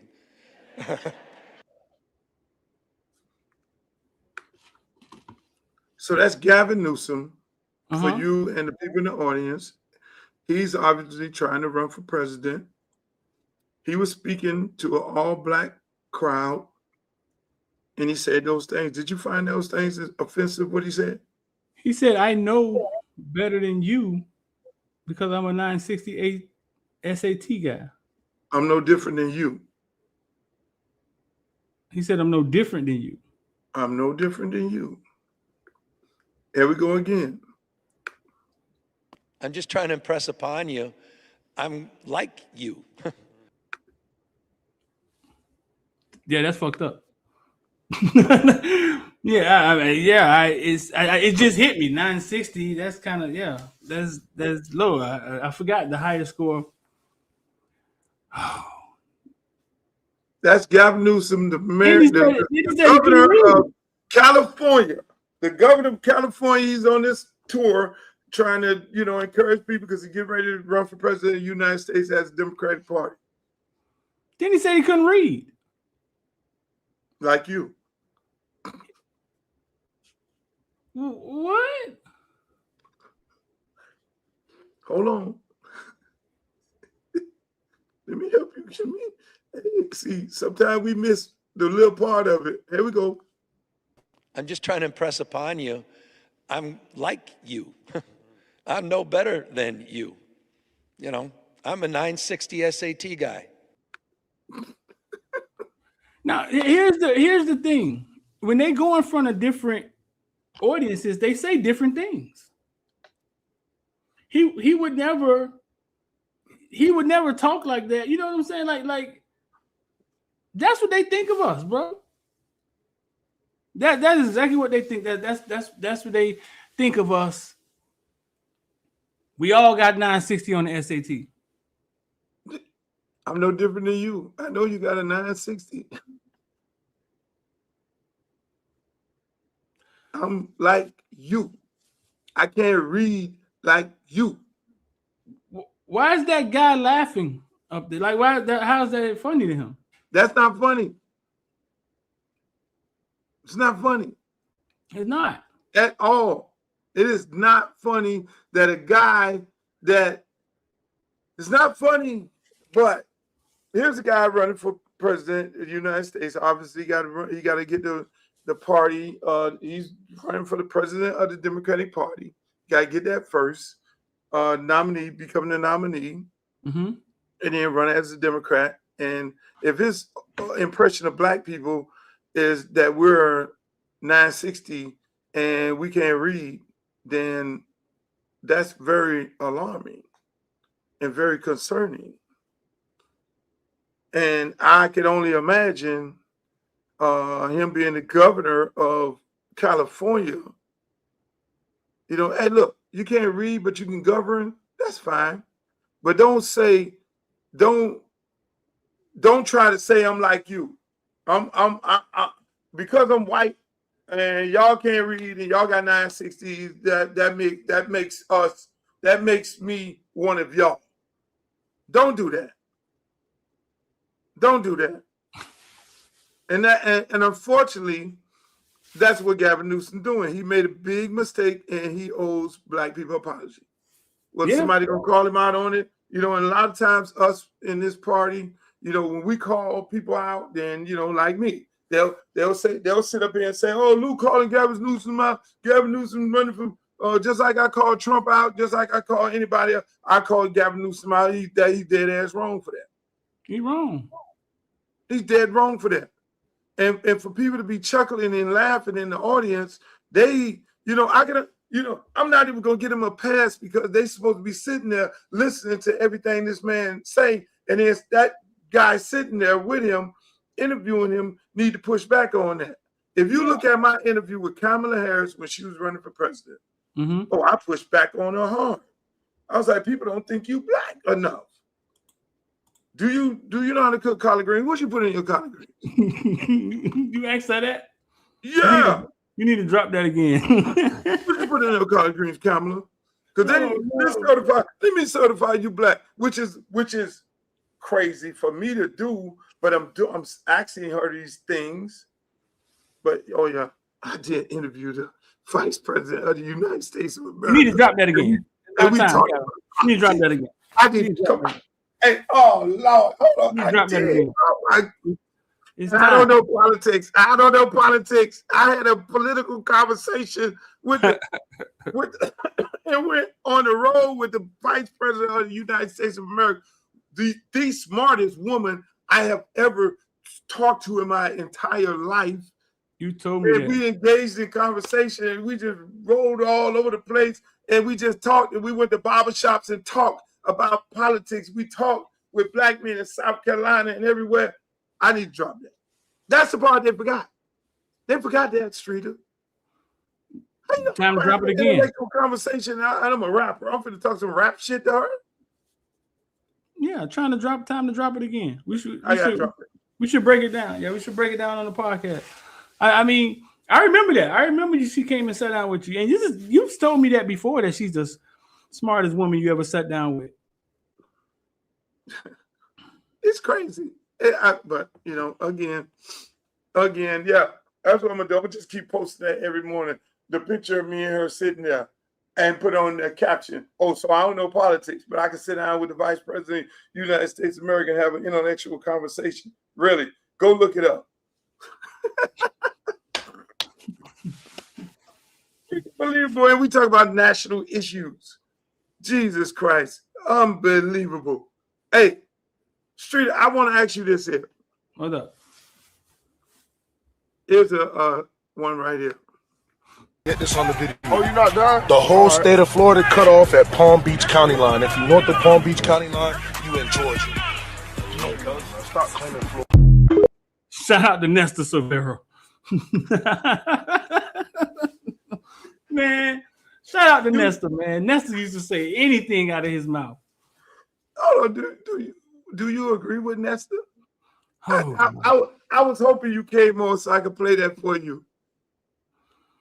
the whole state of Florida is cut off. He's trying to say is us down here and everybody else just different. No, let me play it again. You sound like you I gotta play things. You sure you ain't 65? This on the video. Oh, you not done? The whole state of Florida cut off at Palm Beach County line. If you're north of Palm Beach County line, you in Georgia.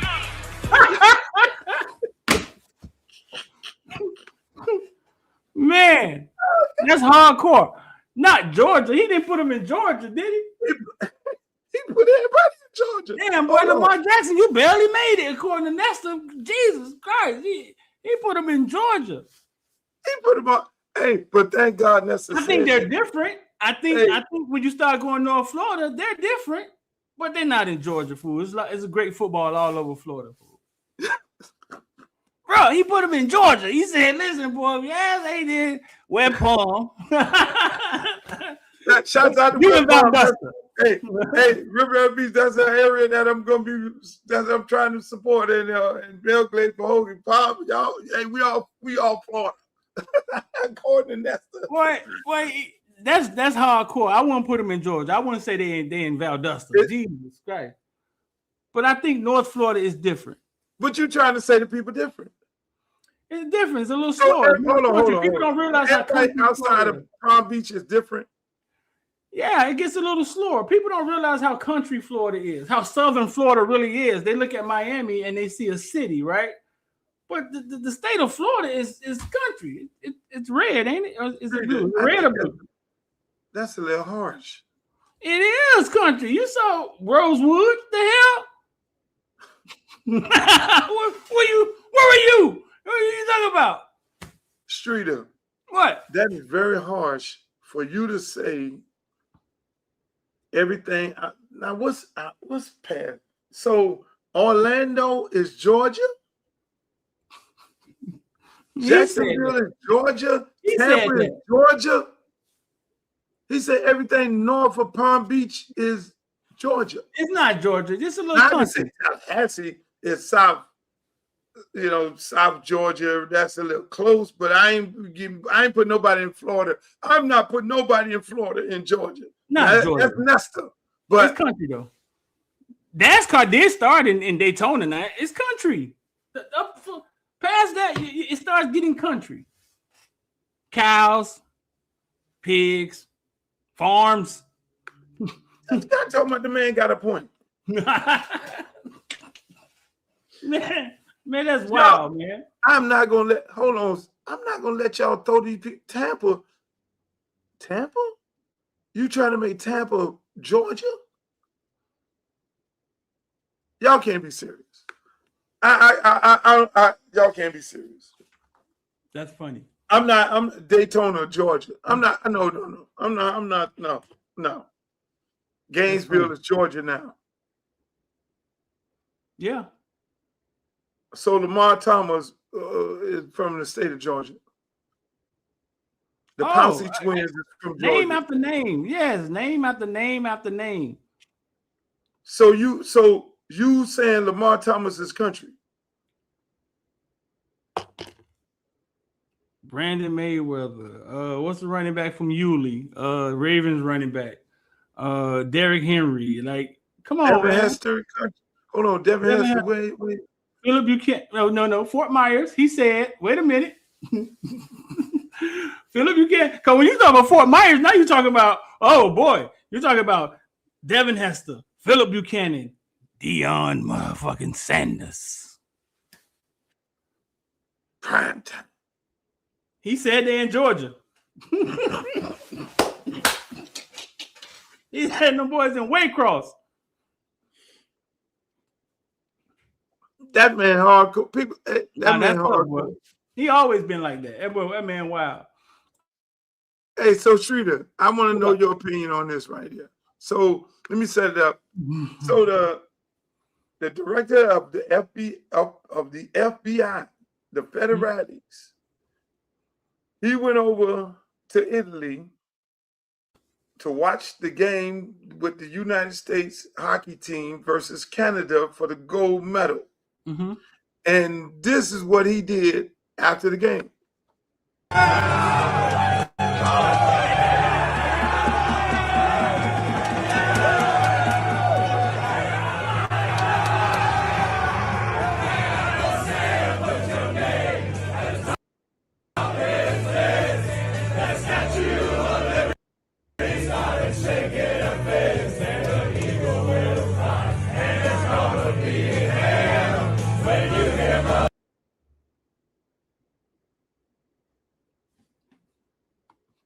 I don't know what's going on, but you get the idea of it all. Kash Patel was up there partying, and before that, he was drinking the beer and he was celebrating with the United States team. Do you find anything wrong with that? Most people online are going off on him, mostly what are they saying? Democrat. What are they saying? They were singing the United States. What are they saying? What are they saying about Kash Patel? What are they going off on? They're saying that he's the director of the FBI. He should be ashamed of himself. That's not professional for him to be celebrating, drinking beer in the locker room with the United States team. He should be more politically correct in that instance. Oh my God! Do you agree with that or not? I think when you start talking about the Olympics, bro, like it's literally us versus them, right? I think in that moment, man, I think in that moment it's us versus them. Like it's Americans versus, like, so I don't see nothing wrong with it. I mean, I don't see nothing wrong with it. I think at some point in time he's a human, right? I don't think that he walks around every day in a suit investigating things. At some point in time, he's a human. I don't see anything wrong with it. Trump is our president. But I think a lot of times people think elected officials are robots. Yeah. That they're supposed to be. And that's why some people finding it hard to believe that I'm running for Congress because I'm not a robot. I'm not this. I'm not squeaky clean. I'm not, with the town.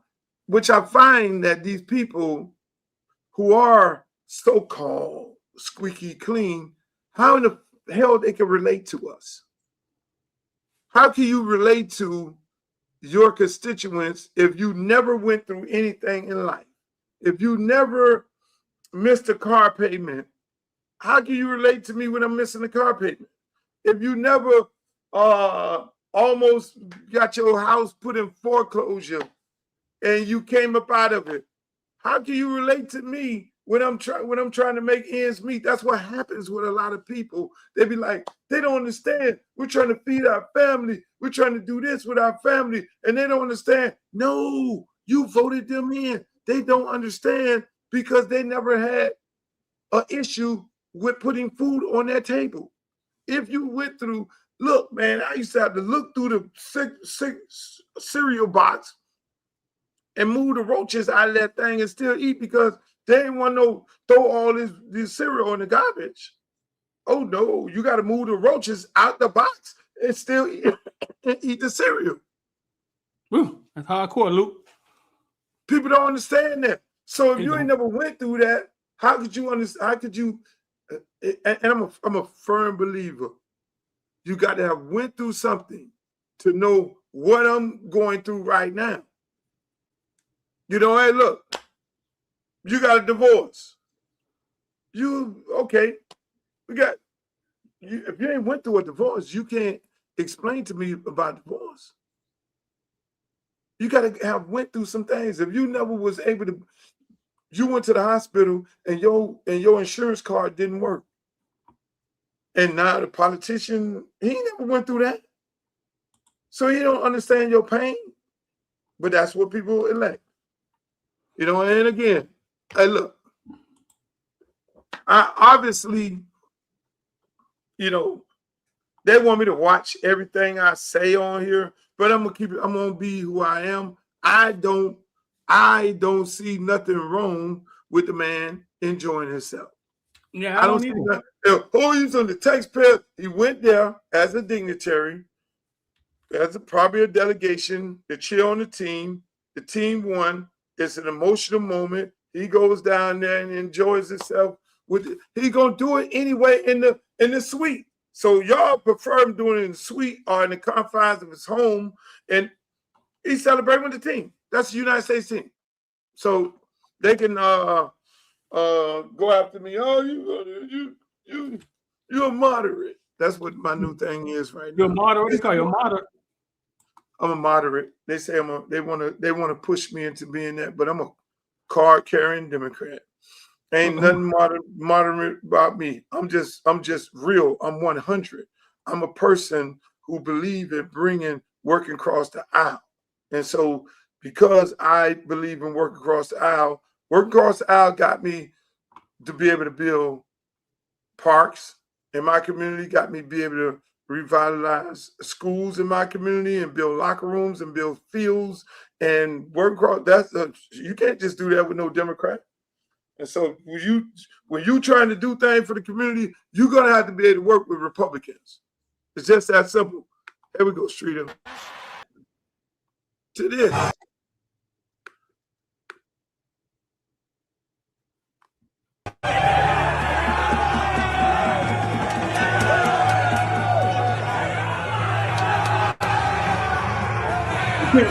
Gold medal.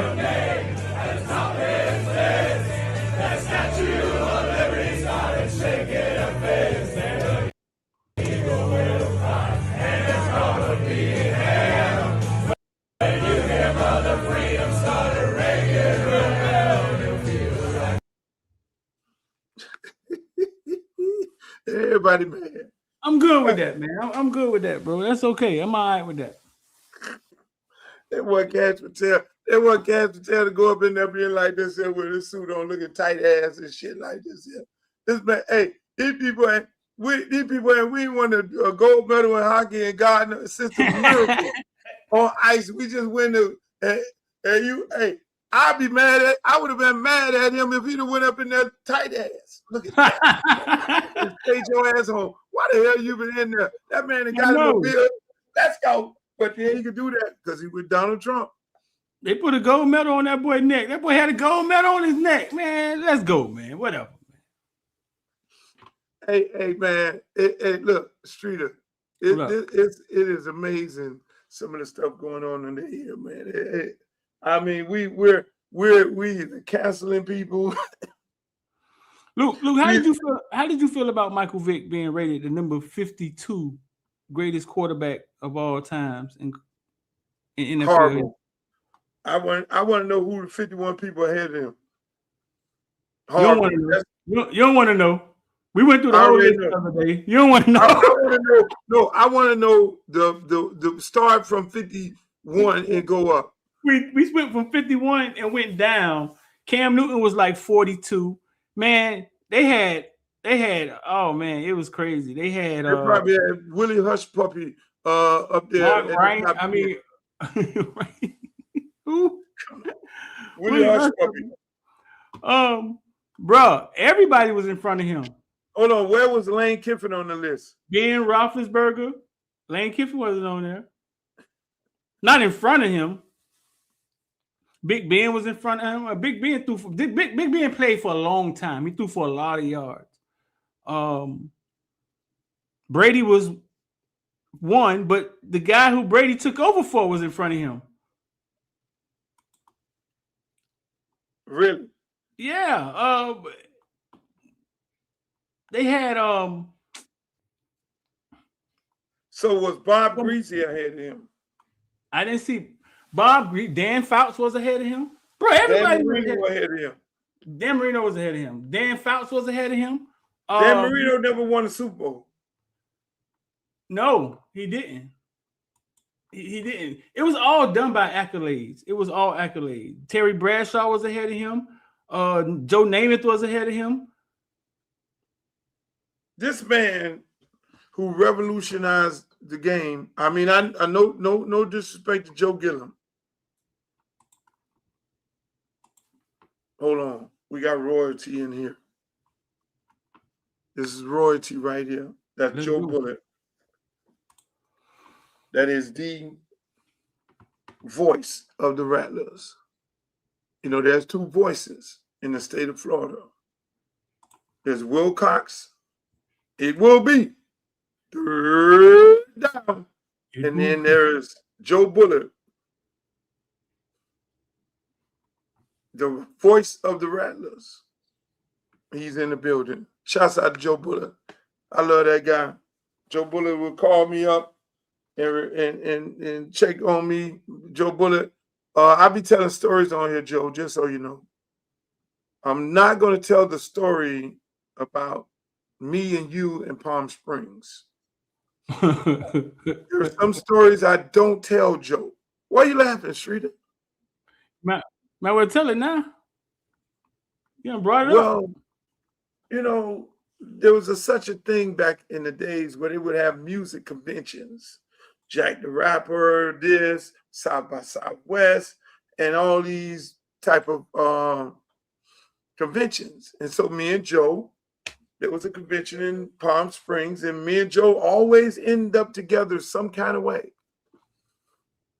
when the entertainment going to happen. And so, you know, I'll stop right there. You done? Because the revolution will not be televised. Josh Allen was ahead of Mike Vick. Matt Ryan was ahead of Mike Vick. Matt Ryan was ahead of Mike Vick. Jim Kelly, Kurt Warner. That don't make no sense. Matt Ryan, bro. It really doesn't make any sense. Hey, Shrita, so let me ask you this here. When you look at the University of Miami, right? Yeah. And you look at, this is the question I wanted to ask you. How many transfer portal guys will be starting this year? In your opinion? How many transfer portal guys will be starting this year? I would say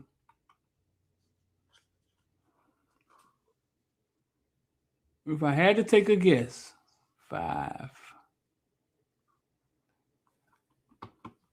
Maybe 10? That's half a team. Half a team. No, that it's only 22 people start. Maybe 10? Somewhere around there, 8 to 10. You know, most prominent organizations is only 4, at the most 5. How many started last year? Transfer portal guys. How many started last year? Oh boy. I mean, 2 safeties, 2 wide receivers. 3 people on offense. Yeah, both wide receivers, quarterback, center. Then you had both safeties, nickel, 1 cornerback, 1 linebacker. Yeah, it was about 10. 10. Yeah. Plug and play. I just wanted to ask you that. It I thought worked. that was interesting. It worked out for him, didn't it? Yeah, but it was but hey man, you had some dogs at the end. You had 2 dogs at the end. You had a experienced offensive line, and them receivers didn't do nothing for us. So it was Fletcher and Malachi. Fletcher and Malachi, the quarterback, ain't really do nothing for us either, but throw the ball. He wasn't no world beater. Nah, it was some dogs at the end. Now it was Dogs at the end, and you think? My other question is: do you think who all you think on the defense side of the ball gonna get drafted outside of Messador and Baines? on the defensive side, outside of Mesador and Bain, Carson Beck. He don't play defense. Oh God, you said defense. Got Mesador, Bain.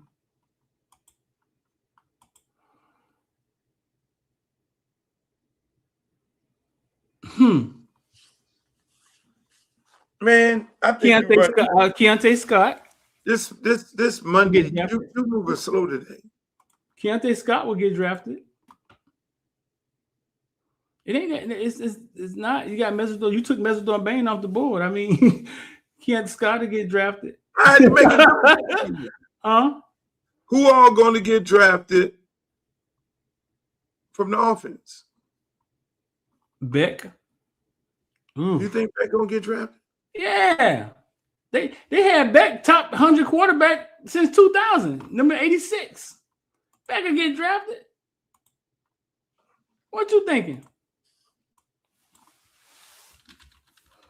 Mal Gore get drafted. Yeah, that's right. The offensive lineman. I'm sorry, they do have a Canadian league draft. They do have a Canadian football league draft. The both offensive linemen gonna get drafted. Yeah. Yeah. They didn't even invite the center to the combine. It's not a good sign. They didn't what? They didn't invite the center to the combine.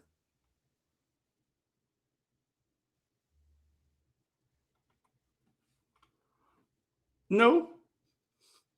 Hey man, he got pushed around. He got pushed around a little bit. I'm looking at this tweet that just went out 30 minutes ago. Malachi Tony landed in Canesville from Miami Hurricanes. Malachi ready to accept his FWAF Offensive Freshman of the Year award. They got him getting off a private jet. He landed in Canesville. I'll take that. No, the center didn't get invited. The center didn't get invited. They stole your name. Canesville. And where's Canesville supposed to be? Miami? Gainesville. Remember when we took over Gainesville, they started calling it Canesville. Last year. People had it on signs. But we know who's Caneville. I take that. Shout out to Mally. Mally gonna get drafted one day. Shout out to Malachi Tony. Shout out to him. Hey, I'm loving every flower they give him. Mm-hmm. I don't think there has been a player in God knows how long at the University of Miami that has been receiving the amount of flowers and well deserved that he has been receiving. So I'm so happy for him. I'm happy for him, his mom, his dad, the people around him, his sister, his brother. We've never seen it, bro. We've never seen a freshman get treated like this. We've never seen a freshman. Yeah, and we've never seen a freshman have a year the way he had. But Luke, before we get out of here, here's the crazy thing. Go ahead. You got something on Mally? No, go ahead. Go ahead. Here's the weird thing of how life works. Yesterday, wide receiver Rondell Moore commits suicide. God bless the young man, people. It's being reported that he committed suicide. Too often. And I keep, even not to go back to politics, but large part of my platform is mental health. People don't realize how many of these young people, these young people got mental health issues that need to be, people need to take it in consideration. Go ahead. He commits suicide, and we get online, we do a show about it, right? But this is how life is. Luke, for the last 2 years, we've been talking about Rondale Moore. You know why? How come? Rondale Moore had the greatest true freshman year as a wide receiver ever. And the last 2 years, I've been comparing him to Jeremiah Smith last year because I was trying to figure out who's the greatest true freshman. And then this year, Malachi Tony, because I was trying to figure out who had the better. Rondale Moore had 113 catches or something like 1,200 yards, 12 touchdowns as a true freshman. Kid from Indiana, Luke, we've been talking about him for 2 years with the villains and on these platforms because of Jeremiah and Malachi, and then this happens, bro. Let me tell you something, Streeter. I'm going to share a story with no name. There are stories that I have that I don't put a name to it. Success, I would say this here. I've known many, many kids. There's always been they always had to fight for everything, the food, to this, to that, to become that guy, right? Because they were not the crown jewel, right? And they were not the chosen one. They end up working their ass off to prove that how great they are. Then they say, you're the greatest. Now you are the best in your position. You become, they say it by how they pay you, how you've done because of the things that you've done and put up the numbers. A lot of times when those golfers, you see it happen with Boom Boom and Tiger Woods, and you see it happen with golf. You see it happen with all these athletes when they reach the top of the world. A lot of them have, they have meltdowns, and staying up there becomes more difficult because while you grinding and grinding and grinding and grinding, trying to get up that ladder, when you get up there, it is hard at the top. And I've seen players and been around them when they reach the top, the pressure of them fulfilling the obligations and repeating it becomes enormous. You don't even know. And I was privy to having multiple conversations with a couple people who have reached that level where it was like, they started making excuses, doing stuff. Crazy. You know what I'm saying? That the pressure of staying up there and now you're the guy become insane. So you don't reach, if you ain't got somebody around you that you could talk to, you have a bad year, then you want to, do something catastrophic. So again, man, is it lonely? Is it lonely, Luke? Because I'm sure it's hard to talk to them. It is. It's very. You tell them to go get help. They don't want to get help because it's hard to talk to them. It's to the point where they don't want to even play. Barry Sanders stopped at the top of his peak of his career, and I've known others who got there and was like, "Man, I don't want to do this no more." What? It got to the point where the people say, "Hey, look, hey, man, anybody around, y'all better talk to this dude here, man. We about to take his money, about to be in breach of contract." It is difficult for a lot of people, and so you see people who reach the top of their games. You see Warren Sapp and Edgerrin James, and they're the top of their game. I don't know. Warren Sapp, I love him to death. I don't know if a lot of them people were the highest paid players at their position. I don't know if Brian McKinney was the highest paid player at his position. Right. I think the fear of now I got to live up to an expectation of being the number one highest paid player in the league in basketball, the number one player in golf. The number one player in golf always have a meltdown. He said you always have a meltdown. Always. I don't care whether it's Freddie Couples. I don't give a damn who it is. The number one player in golf always have a meltdown. The golf course is full of shrinks. He said you always have a meltdown. No, it's because it's difficult. I mean, the game, being staying at the top, being at the top is very, very difficult. That what Tiger Woods did and what Michael Jordan did for the amount of time that they were able to do it, it was very, very special. You know what I'm saying? People don't realize Jack Nicholson, Arnold Palmer, Larry Bird, Magic Johnson, Deion Sanders. That shit was special. They different. Them dudes different. You know, when you become the highest paid player and the number one player is I mean, look at Saquon Barkley. Saquon Barkley didn't he was projected to be the best player coming out of college. He just started being good.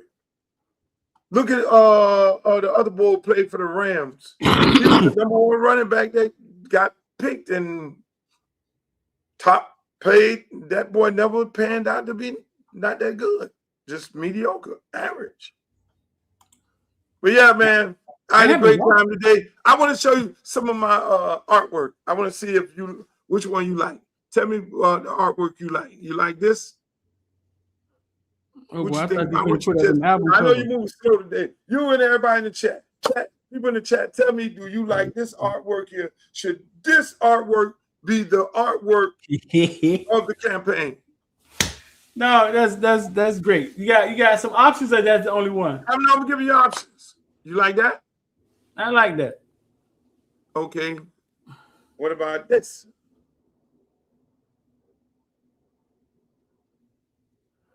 The hats, the cup, the pendants. Look at that. Oh no, I think it's a better picture of you out there. Hold on. That. You look too happy.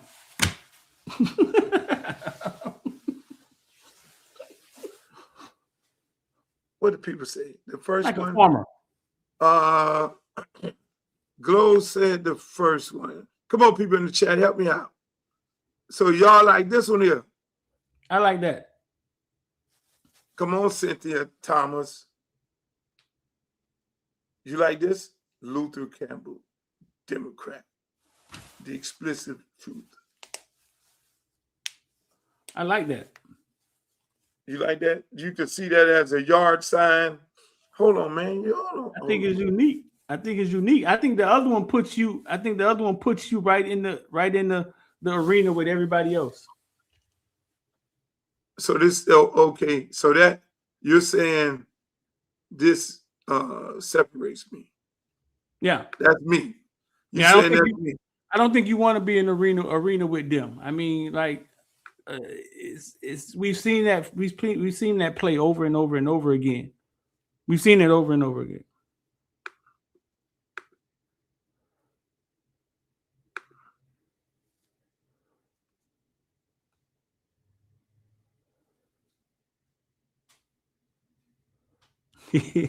Man, I think that's awesome, dog. I do.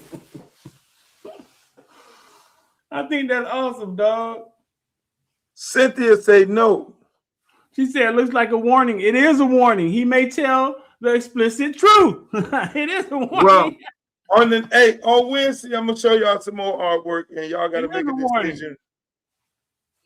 Cynthia said no. That looks like a warning. But ladies and gentlemen, that's the show. I want to thank Streeter for coming on. Make sure y'all go look at him. Check him out on Footballville on his platforms. He's on YouTube. He's on Facebook. You on Twitch too?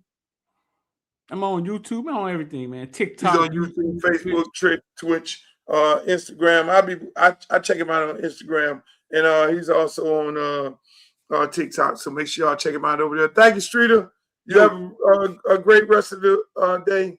I appreciate you. Love you, my brother. Hey, look, that's my show, ladies and gentlemen. Make sure y'all like, share, and subscribe the show on Facebook, my fan page. If you want to find me over there, that's where I'm at. But most of the time, I'm on TikTok, Uncle Luke 305. You can go over there on TikTok and find me over there. And you can also check me out on YouTube, Uncle Luke TV on YouTube. All my YouTubers in here. I love my YouTubers. Y'all great. Also on Instagram and Twitter.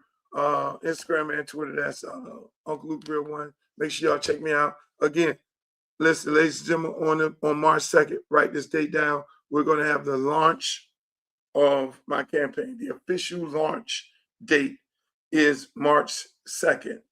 I will then give you guys the location where we're going to have the official launch party. We're obviously going to stream it live right here on all my platforms. And we're just going to, bring in friends, family members, and all that. We're going to launch the website on the 2nd. We're going to launch the merchandise on the 2nd. We're going to be taking fundraising campaign contributions starting on the 2nd and all that. We want you guys to be a part of this campaign. You know what I'm saying? This is not about me. We want you to be a part of this campaign. We want you to feel like you bought in. We're going to be asking for donations, $5, $10, whatever the hell you can donate. That's great because, again, the most important, how you win campaigns, you got to have money to win campaigns because these special interest groups put a lot of money into people campaigns, and that's how a lot of our communities get hijacked by people who don't look like us. So we're going to do what we need to do, and we're going to get out there. We're going to be visible in the neighborhood. We're going to be visible in the community. We're going to be visible in the entire district to let the district know that we are dead serious about winning and about making the improvements of the CD20. So until the next time, Wednesday, I'll see you guys later. This show will rebroadcast, but if you want to see any rebroadcast of any of the Luke shows, go to my YouTube page. That's Uncle Luke TV. Like Walter Cronkite always say, may the good news be yours. Make the booty go, make the booty go, make the booty go, make the booty go, make the booty go, make the booty go, pop, pop, make the booty go, pop, pop. I need some bad girls. I'm gonna let y'all hear my new song. I need some bad girls. Come on, baby. Come on, right here. You and you. Come on with that, your fine ass.